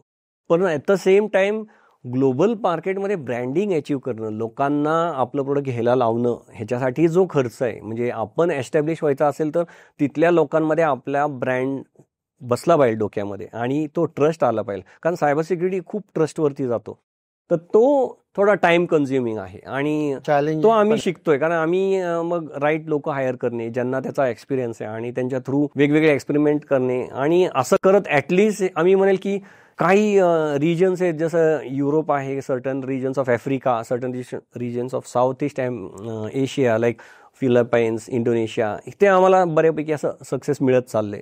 पण डेव्हलप्ड कंट्रीज लाईक US आणि जपान, कॅनडा इथे थोडं अवघड जात आहे. कारण तिथे ना आम्ही पाहिलं फाईट एक आहे, तुम्ही छान प्रोडक्ट घेऊन जावा, एखादा पार्टनर सुद्धा चांगला मिळवा, पण तिथले जे MNCs आहेत त्यांना जर असं कळलं की एखादा नवीन प्लेअर आपलं थोडंसं मार्केट खातोय, त्यांच्याकडे लिगल गोष्टी इतक्या आहेत स्टॉप करायला की तिथे थोडंसं कमी पडतात इंडियन ब्रँड्स. मी म्हणेल की तुम्हाला कुठल्या तरी पॅटर्नच्या केसमध्ये अडकवतील, तुम्हाला असे काहीतरी आणतील की ज्याच्याने ते बॅन होत जातं आणि प्रोडक्ट एकदा बॅन केलं की तुम्ही एंटर नाही करू शकत त्या देशामध्ये. हा प्रकार खूप चालतो MNC आणि ग्लोबली डेव्हलप कंट्रीजमध्ये तो खूप स्ट्रॉंगली चालतो. ज्यांनी ते मार्केट एस्टॅब्लिश केले, मोठे झाले, त्यांच्या ह्याच्यात नवीन प्लेअर आला की तुम्ही एज्युमच करा, तुम्हाला केसेस येणार, मल्टिपल केसेस. आणि तिथे कसं आहे ना, तिथे लॉ इकोसिस्टम खूप वेगळे आहे. आपल्या इथे तसं नाही आहे. आपल्या इथे एखाद्याने केस केली, आपण थोडेफार लढू शकतो, झटका इकॉनॉमिकली एवढा नाही बसणार जेवढा तिकडे लॉसूट कसे असतात की तुम्हाला पहिलं तर बिझनेस स्टॉप करावा लागतो आणि दुसरं एकदा का ती केस चालू झाली तर तो लिगल खर्चच खूप आहे. राईट. तुम्ही एक तुमच्या उत्तरात उल्लेख केला, दोघांनाही प्रश्न आहे, त्याच्यात शब्द वापरला ट्रस्ट. पण पोस्ट कोविड IT इकोसिस्टमच बदलली, लोक घरातनं काम करतायत. समजा तुम्ही नेटवर्क मॅनेज करताय आणि ते एका IT हबमध्ये आहे, तर probably you have got ethernet and all at least to check कुठून डाटा पॅकेट जात आहे. मी घरात बसलोय, खूप ITतली लोक मून लाइटिंग करतात, इकडं तिकडं काही ना काहीतरी चालू असतं, गिग वर्कर सारखे प्रोजेक्ट्स येत असतात. अशा वेळेला ह्या लोकांकडून काम करून घ्यायचं, बिझनेस सिक्रेट्स ठेवायची आणि हे सगळं ठेवणारं वरचा लेअर म्हणजे तुमचं सायबर सिक्युरिटीचं प्रॉडक्ट. मग कसं करता? म्हणजे नो ट्रस्ट एज मध्ये तुम्ही तुमचं प्रॉडक्ट त्या कंपनीला विश्वास कसा देतं की इथं कोणी फ्रॉड करत नाही? Zero trust. तुझ्या प्रश्नातच उत्तर होतं. हा, ही गोष्ट गेल्या 7-8 वर्षापासून सुरू झाली, पण आता जास्त प्रॉमिनेंटली यूज होते की झिरो ट्रस्ट हे प्लॅटफॉर्म. झिरो ट्रस्ट प्लॅटफॉर्म म्हणजे कसं की आता आपण एम्प्लॉईला कुठूनही काम करायला अलाव करतो, तर त्याचा जो लॅपटॉप आहे जो की कंपनीने दिलाय त्याच्यामध्ये ते झिरो ट्रस्ट प्लॅटफॉर्म इन्स्टॉल्ड असतं. अच्छा, म्हणजे असा प्लॅटफॉर्म? हो, असं एक सोल्युशन आहे. विकिलचा पण आहे झिरो ट्रस्ट. तर तो विदाउट झिरो ट्रस्ट प्लॅटफॉर्मला तो लॉग इन झाल्याशिवाय त्या लॅपटॉपमधनं तो काहीच करू शकत नाही काम. मग आता त्याला प्रत्येक एम्प्लॉईला काम करताना त्याच्या आपल्या ऑफिसच्या सर्व्हरला लॉग इन करावं लागतं, काहीतरी डाउनलोड करावं लागतं किंवा काहीतरी सेंड करावं लागतं. तर ह्या सगळ्या गोष्टीला त्याला त्या झिरो ट्रस्ट प्लॅटफॉर्ममधनं जावं लागतं. आणि मग तो झिरो ट्रस्ट प्लॅटफॉर्म काय करतो की तो हे व्हेरीफाय करतो की त्याचा लॅपटॉप क्लीन आहे, तर तोच व्यक्ती आहे जो लॉग इन करतोय आणि त्याला जे अलाउड केले फक्त तो त्यालाच हात लावतोय, आणखी कशाला नाही. असे खूप चेक्स असतात. आणि मग ह्या झिरो ट्रस्ट मध्ये झिरो ट्रस्ट युजर ॲक्सेस आहे, झिरो ट्रस्ट नेटवर्क ॲक्सेस आहे. तो आपला लॅपटॉप एकदा नेटवर्कला कनेक्ट झाला आणि पूर्वी कसं होतं की तू फायरवॉल थ्रू लॉग इन केलं की त्याच्यानंतर तुला अख्खं ऑर्गनायझेशनमध्ये जे काय ते तुम्हाला सगळं दिसतं आणि यू कॅन यूज इट, मग सगळे ॲप्लिकेशन्स. पण झिरो ट्रस्ट तसं नाही.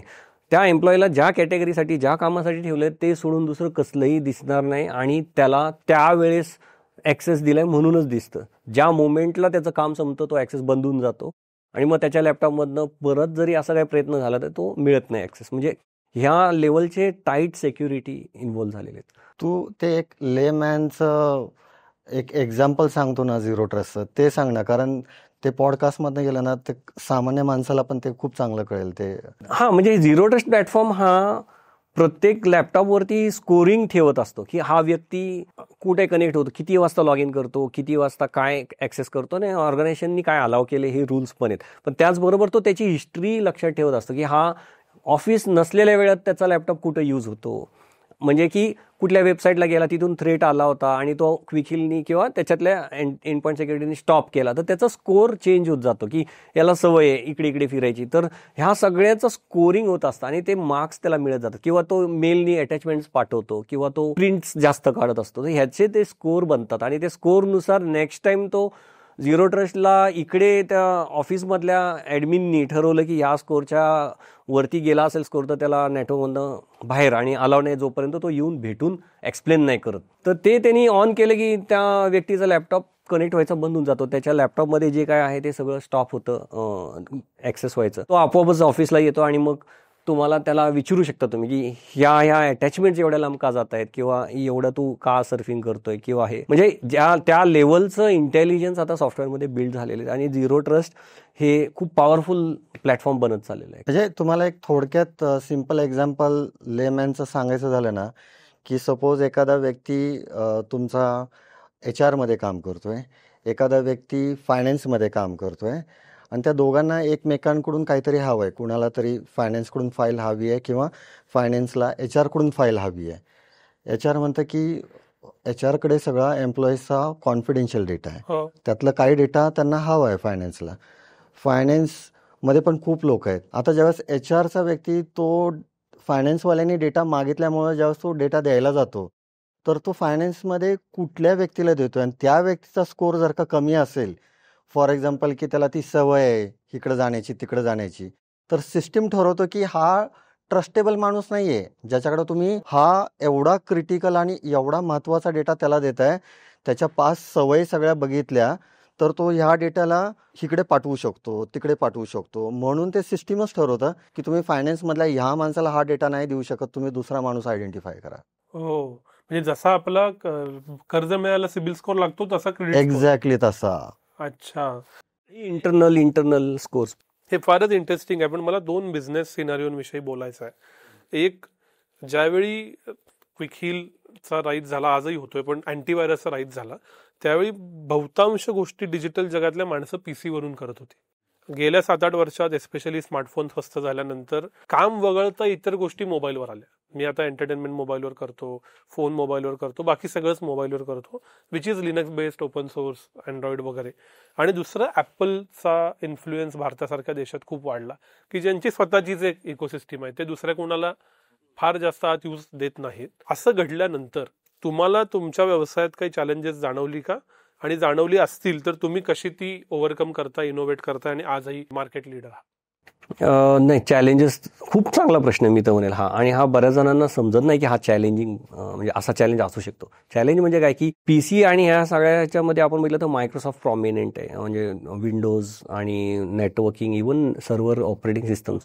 पण लायनक्स ही जी सर्व्हर साईडला आहे ती ओपन सोर्स आहे, त्यामुळे तिथे सुद्धा मला कधी चॅलेंज येत नाही कारण सगळं अवेलेबल असतं. पण हे मोबाईलची इकोसिस्टम आहे ते क्लोज्ड इकोसिस्टम आहे. अँड्रॉइड सुद्धा जरी ओपन सोर्स असलं तरी त्याचं पूर्ण म्हणतो ना डेव्हलपमेंटचं बॅकएंड आणि हे सगळा जो कंट्रोल आहे तो सगळा ऑपरेटिंग सिस्टमनी ठेवलेला आहे आणि ॲपलनी तर कम्प्लीटच क्लोज ठेवलेलं आहे. ह्याच्यात चॅलेंज कुठे येतं की आता समजा एखाद्यात आपण थ्रेड्स बघतो, जसे कॉम्प्लेक्स थ्रेड्स बघितलं तर पिगासिस सारखा स्पायवेअर आहे. आता तो काय करतो, तुमचं कुठलं तरी ॲप्लिकेशन आहे फोनमधलं, व्हॉट्सॲप असू शकतं किंवा आणखी काय जे सगळे वापरतात त्याचा बग शोधून तो फोनमध्ये घुसतो आणि तो लो लेवलला जातो की OSला सगळे ॲक्सेस, उलटं OSला कळत पण नाही की काहीतरी येऊन बसले आणि कुठल्याच ॲप्लिकेशनला कळत नाही की हा ॲक्सेस दुसऱ्याच कोणाला तरी मिळाला आहे. आता त्या लेवलला जाऊन मला तो थ्रेड ओळखायचा असेल, मी as a security vendor in तुमच्या फोनमध्ये मी प्रोटेक्शन देतोय, तर मला सुद्धा तो लेवल ॲक्सेस मिळायला पाहिजे, लो लेवल. पण ऑपरेटिंग सिस्टमनी कधीच तो दिलेला नाही.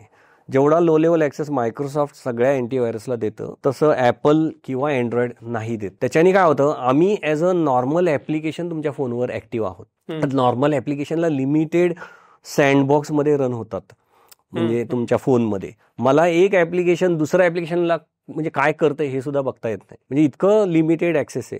आणि मी सेक्युरिटी प्रोव्हाइड करतोय, विच इज डिफिकल्ट टास्क आणि all together very difficult task. मग आम्ही काय करतोय की आम्ही अँड्रॉइड इकोसिस्टमला रीच आउट होतोय, ॲपलला रीच आउट होतो, हे सगळ्या गोष्टींसाठी. पण त्यांचा क्लेम कसा आहे की ते दुनियाला कसं सांगतं की ह्याच्यात थ्रेट्स येतच नाही, आमच्या ह्याच्यात व्हायरसच नाही. तुम्ही अजून सुद्धा बघा त्यांच्या साईटवरती इकडे तिकडे ते आमच्या ह्याच्यात व्हायरस येत नाही हाच क्लेम आहे. परंतु आम्हाला माहिती आहे थ्रेट्स येतात, म्हणजे म्हणून तर पिगासिस सारखे केस दिसतात किंवा स्पाईंग होत असतं. लोकांना माहिती आहे की फोन थ्रू स्पाईंग होतं, सगळं होतं.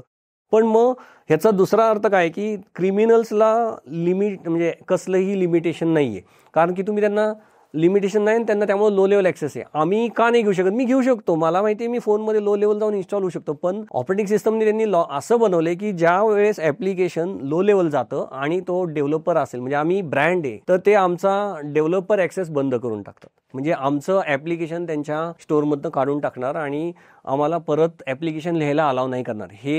हा प्रकार चालतो. म्हणजे काय की रेप्युटेशन आला ना इथे, म्हणजे आम्हाला त्यांचे सगळे रूल्स फॉलो करावे लागतात आणि चोरांना कसलाही रूल नाही. आता इमेजिन ना की आत्ताचं पोलीस आणि हे म्हणतो ना आपण तसा गेम आहे की पोलिसांना सांगितले तुम्ही गोळी नाही चालवायची आणि तुम्ही जर एखाद्या डॉनला पकडायला चालले तो तिकडून गोळ्या मारू शकतो, पण तुम्ही त्याला जिवंत अटक करायचं, तुम्ही त्याला रिटर्न गोळ्या नाही मारायच्या, असं रूल असेल तर तो कधीच सापडणार नाही. म्हणजे त्याला पकडणं तितकंच अवघड आहे आणि ती सिच्युएशन आता मोबाईल फोनमध्ये आहे. आणि आम्ही प्रयत्न करतोय, म्हणजे तुम्ही जे म्हणताय आम्ही बाकीचे फीचर्स देतो की जे ॲक्सेसिबिलिटी चेक करा किंवा फोन कॉल कुठनं येतोय चेक करा, SMS मध्ये कुठली लिंक आली चेक करा, हे शक्य आहे.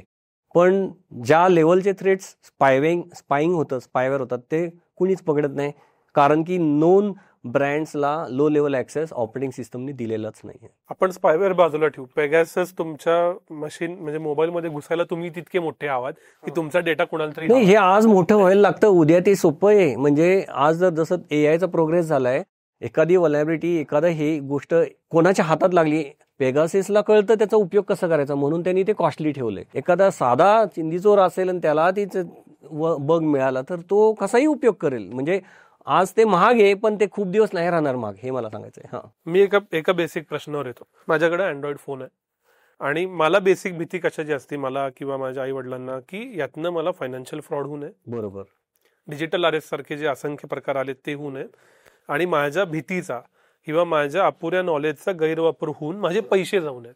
पहिल्यांदा पैसे आणि मग रेप्युटेशन, म्हणजे त्याचं मॉर्फिंग वगैरे असं काय होऊ नये, ह्या माझ्या रिक्वायरमेंट आहेत. तर मग माझा मोबाईल सेफ आहे का? मी आज तागायत पैसे देऊन मोबाईलला अँटीव्हायरस घेतल्याचं माझ्या गेल्या 9 वर्षात आठवत नाही. मी असं काही घ्यायला पाहिजे का? काय आहे नक्की मोबाईल ऍज अ युनिट, काय घडतं? परफेक्ट. आता इथे मी असं सांगेल की सायबर क्रिमिनल्सला लक्षात आलं की पीसीवरचं जे काही इकोसिस्टम आहे ह्याच्यापेक्षा मोठं इकोसिस्टम मोबाईलमध्ये झालंय. कारण की मोबाईल आपण जरी पर्सनल यूजसाठी वापरतो, पण मोबाईल थ्रू आपण ट्रान्झॅक्शन्स करतो, आपण मोबाईल थ्रू परचेसिंग करतो आणि मोबाईल थ्रू तुझ्या बँकला कनेक्ट होऊ शकतो. आणि तू राईटली पॉईंट केलं की पीसीजला सगळ्यांनी प्रोटेक्शन लावलेलं आहे, तर मग ते त्याला अवघड जातंय सायबर क्रिमिनल्सना तिथून चोरायला. आणि मोबाईल सगळेच अनप्रोटेक्टेड आहेत, तिथून खूप सोपं जाते आणि तिथे एकदा पोचलं की जाऊ शकतं. म्हणून सायबर क्रिमिनल्सनी खूप फोकस मोबाईलवरती केला आहे आणि ह्याच्यामुळे एक तर ऑपरेटिंग सिस्टम त्याचे प्रयत्न करून ते खूप काय काय दरवाजे लावते, पण सगळ्यात मोठा हात्यार सायबर क्रिमिनल्स वापरता येते म्हणजे सोशल इंजिनिअरिंग. म्हणजे काय की लोकांनी OTPs वगैरे सगळे सिस्टम्स बसवले की जरी तुझा मोबाईल हॅक झाला असेल तर OTP आहे जो तुम्हाला तुमच्या हातात आहे. मग सायबर क्रिमिनल्सनी तुमच्या सायकोलॉजिकली तुम्हाला त्याच्यात इन्व्हॉल्व करायसाठी सोशल इंजिनिअरिंगचा जास्त उपयोग सुरुवात केली. आणि आत्ता जेवढे पण स्कॅम आपण पेपरला बघतो झालेत, त्याच्यामध्ये पहिला सायबर क्रिमिनल तुमचे स्वभाव ओळखून तुम्ही काय करता, तुम्ही काय काय करता. म्हणजे हे कसं, तर आपण सोशल मीडियावरती आपलं सगळं पब्लिश करत असतो, आपण कुठे ट्रॅव्हल करतो, आपण आपले आधार कार्ड हे ते सगळे शेअर केलं असतं. ह्या सगळ्या पब्लिकली अवेलेबल इन्फॉर्मेशनमुळे त्याला तुमच्याबद्दल खूप माहिती असते. ती माहितीचा उपयोग करून तो तुम्हाला फ्रॉड्युलंट ॲक्टिव्हिटीसाठी कनेक्ट करतो. पण शेवटी त्याला कुठंतरी त्याला तुम्हाला कॉल करावा लागतो, SMS पाठवायला लागतो किंवा व्हॉट्सअप मेसेज पाठवायला लागतो. आणि तिथे आम्ही सिक्युरिटी म्हणून आम्ही एक असं प्रोटेक्शन आणले. आता जसं की अँटी फ्रॉड जे आम्ही आता रिसेंटली लॉन्च केलं, की आमच्या लक्षात आलं की लोकांना असं वाटतं की फोनमध्ये व्हायरस येत नाहीत, तर मग कशाला लागतं अँटीव्हायरस, मग कोणी घेत नाहीये. पण फोन थ्रू फ्रॉड होतात ते, आणि फ्रॉड तुमच्या बरोबर होत आहेत. डिव्हाइस हा त्याचा फक्त माध्यम आहे आणि तिथेच एक्झॅक्टली आम्ही गेटकीपर बसवलं आहे. अँटी फ्रॉड हे काय की तुमच्या फोनमधनं जे काय ॲक्टिव्हिटी चालू आहे ज्याच्याने फ्रॉडस्टर तुमच्याकडे एखादी गोष्ट करून तुमचं लुटू शकतो. मग त्याच्यामध्ये व्हॉट्सॲप थ्रू एखादी APK आली, चुकून तुम्ही क्लिक केली आणि ती APK हाईड झाली आणि बॅकएंडला तुमचं पुढं पेमेंट करताय तर तुमचं UPI ID आणि ते पिन हे सगळं कॅप्चर होत असतं. तर ह्या सगळ्या गोष्टी तुम्हाला कधीच नॉर्मली दिसणार नाही, म्हणजे नॉर्मल माणसाला कधीच सापडणार. तिथे अँटीव्हायरस म्हणजे अँटी फ्रॉड हे कामाला येतं. तर म्हणून एक नवीन ऑल टुगेदर नवीन कॅटेगरी आम्ही गेल्या वर्षी लॉन्च केली, ज्याच्यामध्ये म्हणजे ही कॅटेगरी दुनियामध्ये म्हणजे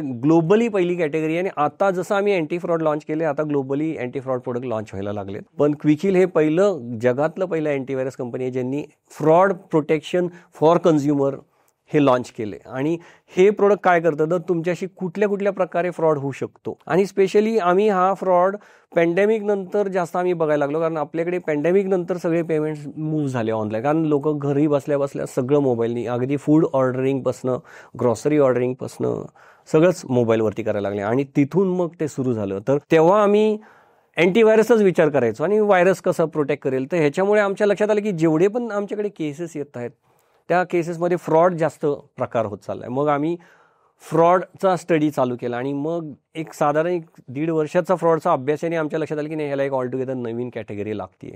आणि मग आम्ही त्याच्यात अँटी फ्रॉड नावाचं एक प्रोडक्ट आणले, जे की ज्या ज्या गोष्टी आम्हाला ॲक्सेसिबल दिल्यात ऑपरेटिंग सिस्टमनी, जसं की तुमचा SMS रीड करू शकतो, तुम्ही कुठल्या वेबसाईटला जाताय, तुम्ही कुठला कॉल उचलताय, किंवा मला व्हॉट्सॲप थ्रू काय आलं आणि काय इन्स्टॉल झालं, ह्या गोष्टी आम्ही मॉनिटर करून आम्ही आत्तापर्यंत इतके फ्रॉड पकडलेत की ती फ्रॉड कॅटेगरी आता आमच्या लक्षात आली की खूप चांगली कॅटेगरी आहे जिथे प्रिव्हेन्शन होऊ शकतं म्हणजे आणि प्रोडक्ट बनवू शकतं.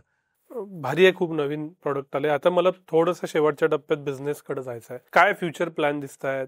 जनरली एम IPO असतो, ते तुमचं होऊन गेलंय कधीच. तर आता काय एक्साइट करतं तुम्हा दोघांनाही रोजचा बिझनेस करायला? कुठले पुढचे ग्रोथ प्लॅन आहेत? काय अम्बिशन आहे? तर जसं आता आपण डिस्कस केलं, आम्ही सुरुवात अँटीव्हायरसने केली, कन्झ्युमर B2C प्रोडक्ट. आणि साधारण 8-10 वर्षापूर्वीपासून आम्ही एंटरप्राइजमध्ये सुरुवात केली, सेक्रेट. आणि आम्हाला तिथे सुद्धा आता बऱ्याच शिकायला मिळालं आणि आता आमचं प्रोडक्ट आणि ब्रँड एस्टॅब्लिश व्हायला लागला आहे, सेक्रेट. तर आता मला असं दिसतं की कन्झ्युमरमध्ये अँटीव्हायरस हे तर कॉमोडिटी झालेलं आहे, अँटीव्हायरस आहेच आणि ते लागतंच आहे.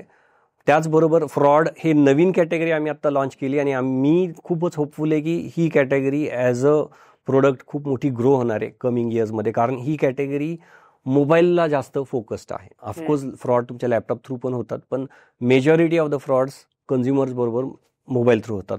आणि ती कन्झ्युमर साईडला मला असं दिसतं की that is where something is going to happen. As a category खूप ग्रो होणार आहे आणि आम्ही as a first mover, as a trusted brand will be able to establish. And on the other hand enterprise हा pivot आमचा जो होता तो आधी सुरुवातीला SMB स्मॉल मीडियम बिझनेसेसला आम्ही टॅकल करणारे प्रोडक्ट्स रिलीज केले. आणि जसं जसं आमच्या लक्षात आलं की अच्छा मोठे थ्रेड्स, मोठे एंटरप्राइजेसचे चॅलेंजेस वेगळे आहेत आणि सगळ्यात जास्त सायबर सिक्युरिटी स्पेंडिंग हे एंटरप्राइजेस जास्त करतात, मिड ॲज वेल एज लार्ज एंटरप्राइजेस. आणि ते खूप मोठं मार्केट होत चाललं आहे आणि त्याची ग्रोथ रेट पण मोठी होत चालली. आणि त्याच्यामध्ये वेगवेगळ्या कॅटेगरीज आहेत. एका बाजूला सेक्युरिटी आहे, दुसऱ्या बाजूला डेटा प्रोटेक्शन आहे, म्हणजे DPDP लॉ आलाय किंवा DLP सारखे प्रोडक्ट्स आहेत. आणि तिसऱ्या बाजूला मोबिलिटी, आणि हे सगळ्या सुद्धा एंटरप्राइजला इम्पॅक्ट करतात. तर मोबिलिटी प्रोटेक्शन आहे. तर एंटरप्राइजमध्ये आमचे सगळ्यासाठी वेगवेगळे प्रोडक्ट्स आहेत आणि प्रत्येक प्रोडक्टचं एक वेगळं ग्रोथ आणि सेगमेंट आहे आणि ते वेगळ्या ट्रॅजेक्टरीवरती आहे. तर मोबाईलमध्ये जसं मी कन्झ्युमरला फोकस केलं तसं एंटरप्राइजमध्ये मोबिलिटीसाठी आम्ही एंटरप्राइज मोबिलिटी मॅनेजमेंट म्हणून एक प्रोडक्ट आहे. आणि मग एंडपॉईंटसाठी एंडपॉईंट सिक्युरिटी, EDR, XDR हे प्रोडक्ट्स आहेत. आणि मग DPDP लॉ आला आहे, त्याच्यासाठी आमचे DPDP कंप्लायंट व्हायचं असेल तुम्हाला, हा लॉ खूप महत्वाचा आहे आणि खूप मी म्हणेल उशिरा आला आपल्या इथे. Data protection, data privacy. Exactly.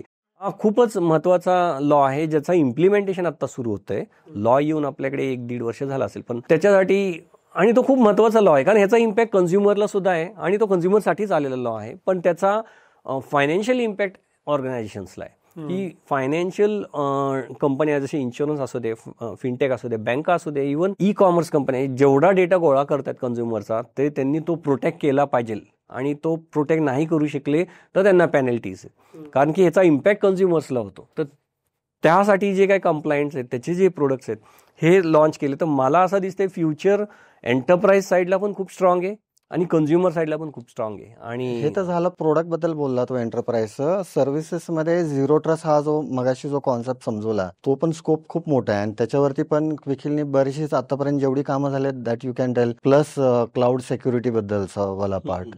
तर जसं आपण आता पूर्वी कसं होतं, प्रोडक्ट घेतलं, इन्स्टॉल केलं, प्रोटेक्शन चालू झालं. पण आता जेवढे एंटरप्राइजमध्ये चॅलेंजेस येत आहेत आणि त्यासाठी जी सोल्युशन्स बनत आहेत ते फक्त इन्स्टॉल अँड फॉरगेट सारखे नाही आहेत, त्यांना त्याच्याबरोबर सर्व्हिस अटॅच आहे. म्हणजे पूर्वी एंड पॉईंट सिक्युरिटी होतं, तुम्ही इन्स्टॉल केलं, त्याचे ऑटोमॅटिक अपडेट्स येतात का एवढंच बघायचं होतं, त्यानंतर ते प्रोटेक्ट करायचं. पण आता त्याच्याबरोबर EDR आलं, म्हणजे एनहान्स डिटेक्शन अँड रिस्पॉन्स. मग त्याच्यानंतर XDR आलं, which is extended detection and response.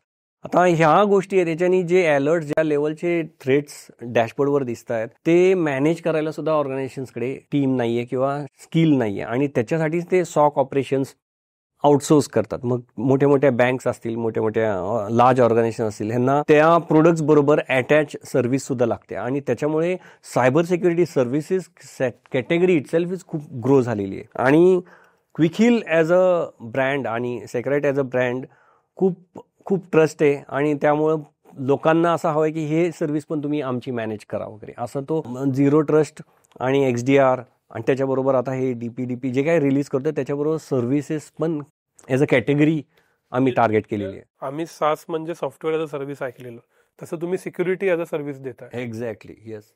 अजून एक प्रश्न, दोन गोष्टींची कायम चर्चा होती, एनीबडी कॅन आन्सर. एक सायबर सिक्युरिटी आणि दुसरं AI. कोणी त्याला ट्रेंड म्हणतं, कोणी त्याला म्हणजे काय म्हणतं की फॅड म्हणतं. मी ज्यावेळी इंजिनियर झालो जस्ट 10-11 इयर्स बॅक, त्यावेळी 60च मुलं होती इलेक्ट्रॉनिक्सला, 60 कम्प्युटर सायन्सला. तुमच्या वेळी तर त्याच्याहून कमी. आता प्रत्येक कॉलेजमध्ये 60 किंवा 120 सायबर सिक्युरिटीला असतात, 240 AI ला असतात, जे इंजिनिअरहून बाहेर पडतात.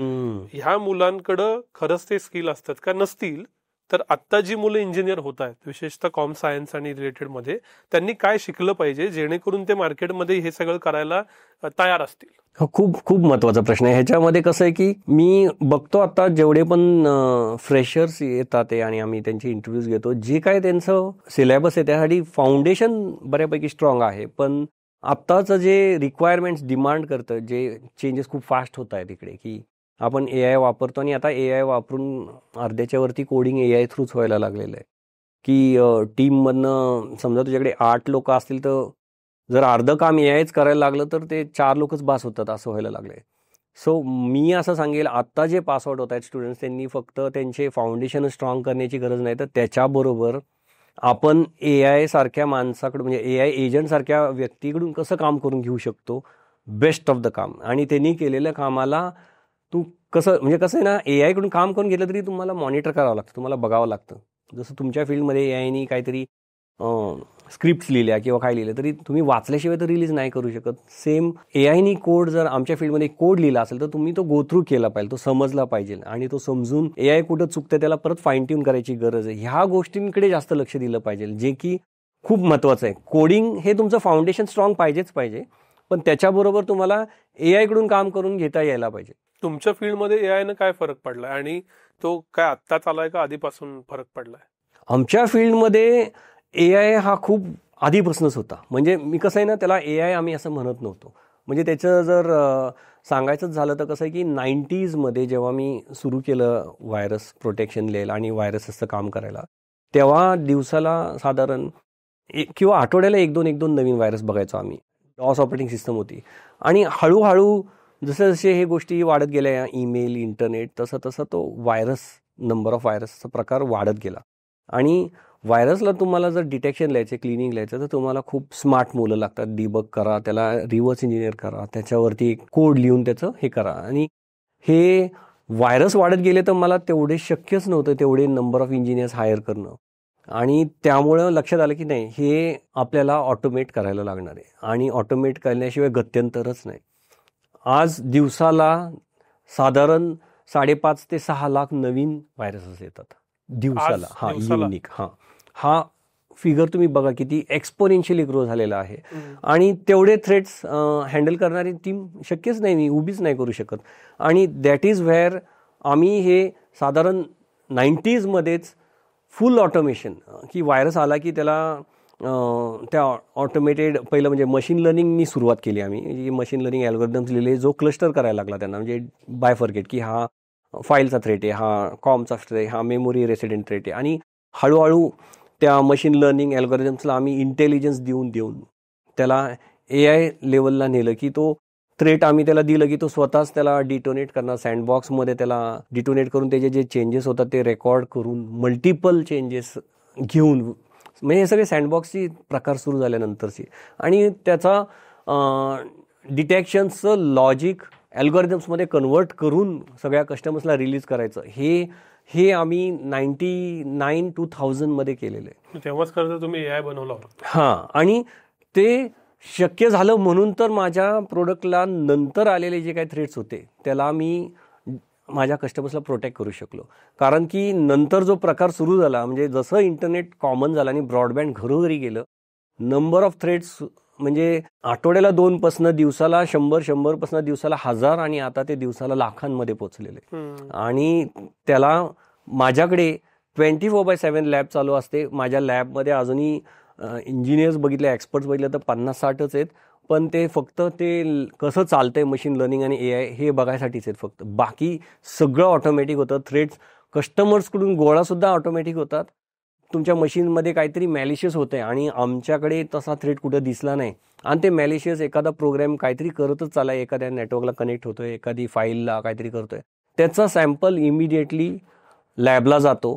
नेक्स्ट सेकंडला तो आमच्या लॅबला डाउनलोड होऊन डिटोनेट होऊन त्याचे जे काय साईड इफेक्ट्स आहेत, असे साईड इफेक्ट्स आम्हाला आणखी कुठल्या कस्टमर्सकडे मिळत आहेत का, हे सगळं डेटा इतका ह्यूज कलेक्ट होतं की त्याच्यामुळे मला माझे मशीन लर्निंग अल्गोरिदम्स आणि AI अल्गोरिदम्स खूप फाईन ट्यून करता आले. आणि ते जे काही बनलं त्याचं इम्प्लिमेंटेड डिटेक्शन इमिडिएटली पुढच्या तासामध्ये सगळ्या कस्टमर्सला ऑटोमॅटिक जातं. आणि that is how AI is implemented with us since 2000 actually मी म्हणेल. कैलास सर, तुमच्यासाठी 2 प्रश्न आहेत. एक, जवळपास 30 वर्ष त्याच्याहून जास्त व्यवसाय केल्यानंतरची व्यावसायिक म्हणूनची सगळ्यात मोठी टेक अवे किंवा लर्निंग काय आहे? आणि याला जोडून प्रश्न, समजा तुम्हा दोघांना आज नव्यानं व्यवसाय चालू करायचा असता तर पूर्वीपेक्षा आज वेगळं काय केलं असतं? टेक अवे एकतर खूप लर्निंग झालंय. म्हणजे मला टेक अवे म्हणायला गेलो तर कसं आहे ना, व्यवसाय करण्यामध्ये जो एक आनंद आहे, कारण त्याच्यात तुम्हाला आहे ना खूप वेगवेगळे लोक भेटतात आणि वेगवेगळ्या क्षेत्रातली लोक भेटतात, वेगवेगळ्या ह्याच्यातली लोक भेटतात आणि ह्या सगळ्या लोकांकडून खूप शिकायला मिळतं. म्हणजे जसं मी मगाशी एक्झाम्पल दिलं अबाउट अकाउंट आणि फायनान्स वगैरे, हे जे काही कळत नव्हतं, किंवा PE फंडर्स म्हणा किंवा IPO करणं म्हणा. आणि मग त्यामुळं कसं आहे की ठीक आहे, आपण व्यवसाय करताना आपण कस्टमरला भेटतो, कस्टमरचा व्यवसाय समजतो, त्याला प्रोटेक्शन कसं द्यायचं, काय द्यायचं, मी काय करू शकतो, तो काय माझ्यासाठी करू शकतो, हा तो व्यावहारिकवाला पार्ट झाला. पण लाईक हे जे रूल्स झाले, आता सेबीचे रूल झाले, हे झाले IPO केल्यामुळे वगैरे, हे जे एक नवीन शिकायला मिळतं की सरकारने पण काही नियम बनवलेत, तर हे नियम का बनवलेत, कसे बनवलेत, कशासाठी बनवलेत. माझ्याकडे IPO होईपर्यंत माझ्याकडे लिगल डिपार्टमेंट हा कॉन्सेप्टच नव्हता. ओके, IPOच्या जस्ट 1 वर्ष आधी ज्यावेळेस मला सगळ्या बँकर्सनी सांगितलं की तुमचं स्वतःचं एक लिगल टीम पाहिजे आणि मग आपण लिगल फॉर्म्सला पण हायर करतो, त्यावेळेस पण माझ्यासमोर हा प्रश्न होता की लिगल कशाला लागतं, काय आहे, म्हणजे आपण असं काय चुकीचं करतो. म्हणजे मी तुम्हाला सांगतो की ती लिगल टीम इतकी पॉवरफुल काम करते ना की कधी कधी आपल्या विचारांच्या बाहेर असते. IPOला जाताना माझ्या वेबसाईटवरती लिहिलेलं होतं बेस्ट अँटीव्हायरस सॉफ्टवेअर. ती लिगल टीम मला प्रश्न विचारते, सर हे जे तुम्ही बेस्ट लिहिलंय ना त्याचं सर्टिफिकेट पाहिलं. म्हटलं कसलं सर्टिफिकेट, मला माहिती आहे माझं प्रोडक्ट बेस्ट आहे. म्हणजे तुम्हाला माहिती असून किंवा तुम्हाला वाटून नाही चालणार, तुम्हाला कोणी याचं सर्टिफाय केलंय का की तुमचं अँटीव्हायरस बेस्ट आहे. म्हटलं असं तर काही सर्टिफिकेट नाही. मग सर ते वर्ड काढा. म्हणजे अशा छोट्या छोट्या गोष्टी, ह्या सगळ्या गोष्टीचं किती महत्त्व आहे हे ते सगळं शिकायला मिळालं. सो टेक अवेमध्ये हेच आहे की व्यवसाय करत असताना तुम्ही हे सगळे नियम पाळत असताना, मग भले ते सेबीचे रूल्स असो, GSTचे रूल असो, वॅटचे असो, सर्व्हिस टॅक्सचे असो, कस्टमचे असो किंवा ह्याचे असो, हे खूप शिकायला मिळालं. म्हणजे तुम्हाला तर ही केस चांगली माहिती असेल की क्विकहिलची सर्व्हिस टॅक्सची केस आम्ही फाईट करत करत ती सुप्रीम कोर्टापर्यंत गेली आणि आम्ही केस ती शेवटी जिंकली. म्हणजे कुठेतरी सरकारला असं वाटत होतं की ते राईट आहे आणि कुठेतरी मला असं वाटत होतं की मी राईट आहे. ही फाईट आमची ऑलमोस्ट 8-9 वर्ष चालली आणि मी माझ्या मुद्द्याला धरून बसलो, सरकार त्याच्या मुद्द्याला धरून बसलं. शेवटी ती फाईट होत होत होत सुप्रीम कोर्टापर्यंत गेली. तिथे ती आम्ही जिंकलो. म्हणजे हे एक मोठं लर्निंग आहे. ह्याच्यामुळे एक वेगळा तो लॉ सेट झाला ह्याच्यामध्ये. तर ह्या सगळ्या गोष्टी ज्यावेळेस आपण करतो त्यावेळेस भरपूर शिकायला मिळतं आणि असं वाटतं की हे लाईफ खूप कमी आहे हे सगळं शिकण्यासाठी. जगात इतक्या गोष्टी आहेत, इतक्या सगळ्या गोष्टी आहेत. मी तरी फक्त या सायबर सिक्युरिटी आणि त्याच्याशी रिलेटेड बिझनेसमध्येच फक्त रेंगाळतोय, गोल गोल फिरतोय. पण आज जर का आपण जगभरात जे जे काही चाललंय, जे काय आता देशादेशाचं चाललंय, आज ट्रम्प आलेला आहे. आता ट्रम्प ते सगळे रूल्स चेंज करत चाललाय त्याच्या कंट्रीचे. मग आपण हा विचार करतो की त्यांनी त्याच्या कंट्रीचे रूल चेंज केल्याचा आपल्या देशावरती काय इम्पॅक्ट होणार आणि त्याच्यानंतर माझ्या कंपनीवरती किती इम्पॅक्ट होणार. आता आज मला बरेच लोक प्रश्न विचारतात, सर तुम्ही तुमचं प्रोडक्ट बऱ्याचशाच ठिकाणी विकताय, अमेरिकेत पण विकताय, मग आता ट्रम्पमुळे त्याच्यावरती काय फरक पडणार. अरे मी पण त्याचा अभ्यास करतोय की अजून तरी काय इम्पॅक्ट झालेला नाही, पण तो कसा होणार आहे, काय होणार आहे, तिथे काय चेंज होणार आहे. सो ह्या सगळ्या गोष्टीमध्ये एक मजा येते. हे सगळं शिकण्यासारखं बरंचच एक चांगलं थ्रिल आहे हे सगळं करण्यासाठी वगैरे. म्हणजे दिस इज रिअली आणि गुड. आज बिझनेस चालू केला असतात तर काय वेगळं केलं असतं? कसं आहे की आत्ताचं सराउंडिंग सिच्युएशन्स ह्या टोटली वेगळे आहेत आणि आजचे चॅलेंजेस वेगळे आहेत. आमच्या त्या काळातले चॅलेंजेस वेगळे होते. म्हणजे आमच्या त्या काळातले तर आम्ही लँडलाईनच्या फोनवरती होतो. फोन उचलून हॅलो म्हणायचं म्हटलं तरी मला भीती वाटायची की कसं बोलायचं असतं फोनवरती, एवढं सुद्धा कळत नव्हतं. आज तर काय नवीन जन्मलेल्या मुलाला त्याच्या हातात मोबाईल असतो. सो आत्ताचं कॉन्सेप्टच वेगळं आहे, चॅलेंजेस वेगळे आहेत, सगळं वेगळं आहे. पण ऑपॉर्च्युनिटी आज पण आहे, त्या काळात पण होती आणि आज पण आहे. फक्त ऑपॉर्च्युनिटीज वेगळ्या आहेत, पण करण्यासारखं भरपूर आहे. भरपूर आहे, कारण जेवढं जास्त नॉलेज, इन्फॉर्मेशन, टेक्नॉलॉजी जेवढं जास्त येणार तेवढे लोकांचे प्रॉब्लेम नाही. इनफॅक्ट मी तर म्हणेल त्या काळामध्ये लोकांचे प्रॉब्लेम खूप कमी होते आणि त्या छोट्याशा कमी प्रॉब्लेममधून आम्ही एवढा मोठा व्यवसाय क्रिएट करू शकलो. आजच्या जमान्यातले लोकांचे प्रॉब्लेम म्हणजे अगदी पर्सनल लेवलचे पण प्रॉब्लेम खूप आहेत आणि ऑर्गनायझेशनच्या लेवलचे पण प्रॉब्लेम खूप आहेत. म्हणजे त्यातली कुठली जरी एकाच दोन जरी ऑपॉर्च्युनिटी घेऊन जरी तरुण मुलांनी जरी त्याच्यावरती काय करायचं ठरवलं, म्हणजे मी किंवा पण एक आहे, एकट्याने बसून करणं खूप अवघड काम आहे. त्या काळात पण अवघड होतं, आज पण ते अवघड आहे. साथ पाहिजे. एखादा मित्र असू शकतो, भाऊ असू शकतो, फॅमिलीचा सपोर्ट असणं गरजेचं आहे आणि हे सगळं असेल ना तर कुणी चांगलं उच्चांक गाठू शकतो आणि सक्सेस मिळवू शकतो. हाच पॉईंट मी थोडा पुढे घेतो आणि शेवटचा प्रश्न विचारतो तुम्हा दोघांनाही. आजही किती नाही म्हटलं तरी व्यवसाय करणं, आयटीत काम करणं, याच्यात प्रीमियर इन्स्टिट्यूटमध्ये असणं, टियर 1 मध्ये असणं किंवा सिलिकॉन व्हॅलीत असणं, ह्याला एक आहे अट्रॅक्शन. आज हा इंटरव्ह्यू बघणारा एखादा कोल्हापुरातला, साताऱ्यातला, लातूरचा मुलगा, समजा त्याला टेक्नॉलॉजीत काहीतरी करायचं आहे, समजा त्याला व्यवसायात काहीतरी करायचं आहे किंवा आणि तो असाच आहे, तुम्ही 30 वर्षापूर्वीचे जसे आहात तसं इमॅजिन केलं तर तुम्ही दोघंही ह्या तरुणाला काय सल्ला द्या? मी कसं बघतो माहितीये का की हे जे मोठमोठे इन्स्टिट्यूट्स आहेत, भले मग ते USA हार्वर्ड्स असो किंवा हे असो किंवा आता इंडियामध्ये IITs आहेत वगैरे, हे डेफिनेटली चांगले इन्स्टिट्यूट आहेत, ते डेफिनेटली चांगलं काहीतरी शिकवतात. पण मी या गोष्टीला बिलीव्ह करतच नाही की फक्त IITतलाच माणूस काहीतरी एकदम जगावेगळं काहीतरी आणू शकतो, असं काही नाही. मी तर काही केलेलं नव्हतं. मी तर 10वी पर्यंतचा अभ्यास केलेला आहे. मला मग असं आहे का की ते सगळं मला आधीपासून येत होतं? नाही. माझं असं होतं की ज्या ज्या गोष्टीमध्ये मला जिथे जिथे कुठे अडचण येईल तिथे तिथे मी चांगला मेंटर तरी शोधणार किंवा पुस्तकं तरी काढणार. मी पुस्तकं काढून काढून ते करत होतो आणि कित्येक गोष्टी तर असंच एकमेकांशी डिस्कस करत की मला काय वाटतं, त्याला काय वाटतं. म्हणजे आता छोटासा मी किस्सा घेतला तर तो एक थॉट प्रोसेस आहे. म्हणजे तो तुम्हाला ना कुठल्या पुस्तकात सापडणार आहे ना तुम्हाला कुठल्या इन्स्टिट्यूटमध्ये सापडणार आहे. ज्यावेळेस माझं ऑफिस मेफेअर टॉवरमध्ये होतं, पुण्याच्या शिवाजीनगरला, बॉम्बे पुणे रोडवरती. ओके, माझं ऑफिस तिथे शिवाजीनगरला, तिथे मेफेअर टॉवरमध्ये, आणि मेफेअर टॉवरच्या मागच्या बिल्डिंगमध्ये आमचं ऑफिस होतं आणि फर्स्ट बिल्डिंगमध्ये तिथं सिमेंटेक्सचं ऑफिस आलं नंतर, माझ्यानंतर 2 वर्षांनी. ओके, जे नॉर्टन जगातलं टॉप अँटीव्हायरस कंपनीचं.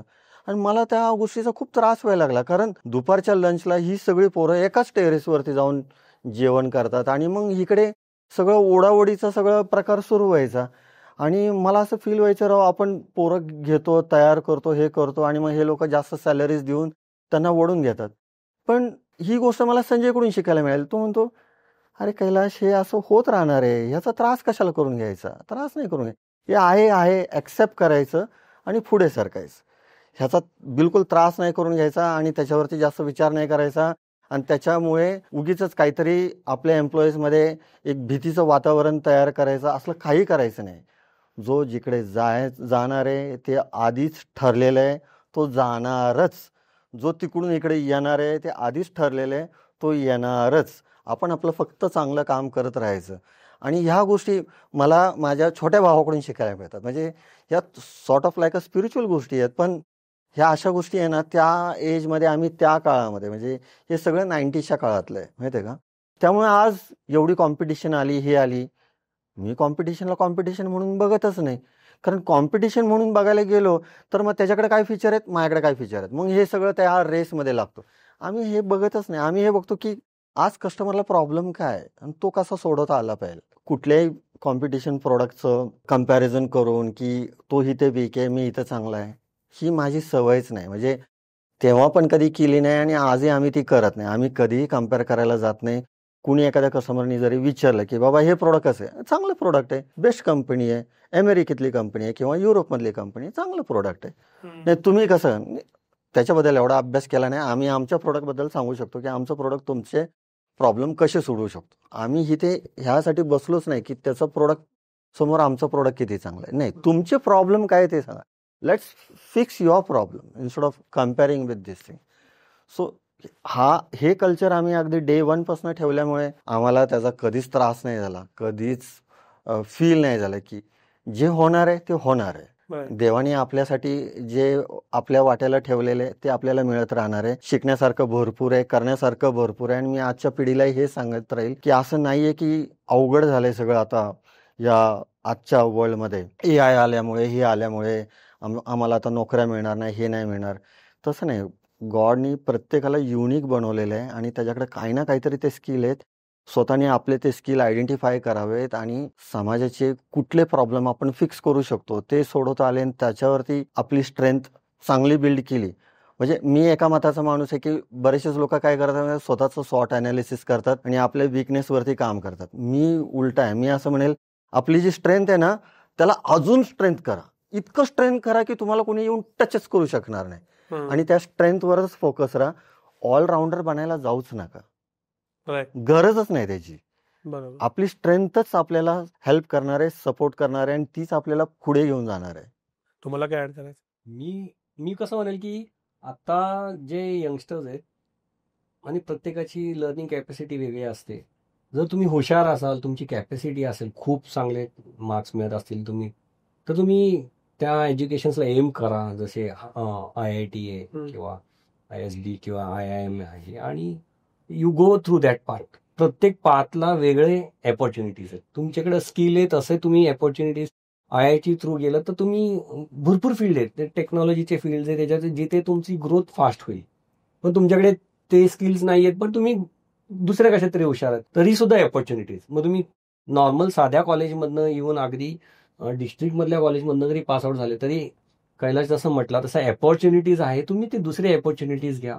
बऱ्याच वेळा काय होतं की तुमच्याकडे त्या लेवलची डिग्री नसेल, तुम्ही IIT नसाल. आणि आमची कंपनी एक मोठा एक्झाम्पल आहे, तुम्हाला सांगेल की आम्हाला फंडिंग नव्हतं, आमचं एज्युकेशन असं IIT वगैरे मधनं झालेलं नाही, आमचे घरात एंटरप्रेन्योरशिपच प्रकार नव्हता, आमच्या आई वडिलांचं वगैरे एकदम नॉर्मल एज्युकेशन, इनफॅक्ट ते एज्युकेटेड नव्हते, 7वी पास आणि 4थी पास असे होते.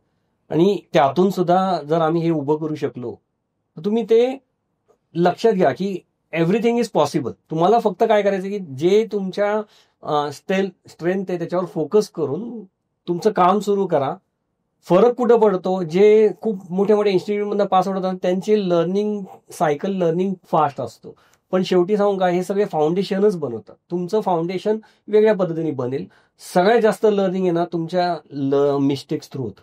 तुम्ही नवीन गोष्टी एक्सप्लोर करा तरच तुम्ही मिस्टेक्स करताल, तुम्ही त्यातनं शिकताल. आणि मिस्टेक्स थ्रू जो शिकतो ना तो तुम्हाला कॉलेजमध्ये किंवा कुठल्या IIT मधनं जे शिकायला नाही मिळणार. हो, म्हणजे लर्निंग थ्रू तुम्ही इम्प्रूव्ह व्हा.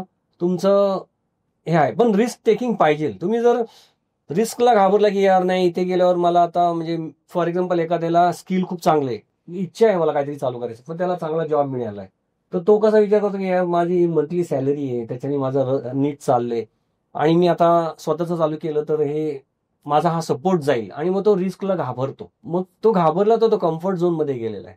तुम्हाला रिस्क घेतल्याशिवाय तुम्ही काहीतरी अचीव्ह करूच शकत नाही. रिस्क घ्यावंच लागणार, आणि रिस्क घेतच तुम्ही फेल होताल तसं शिकत जातात. हेच मी म्हणतो. सर, खूप खूप आभार. तुम्हा दोघांची एक लाईव्ह रिलेटेबल स्टोरी आम्हाला कळली. खूप काही शिकण्यासारखं आहे. तुम्ही वेळ दिलात त्याबद्दल खूप खूप आभार. धन्यवाद. धन्यवाद. थिंक बँकचे धन्यवाद.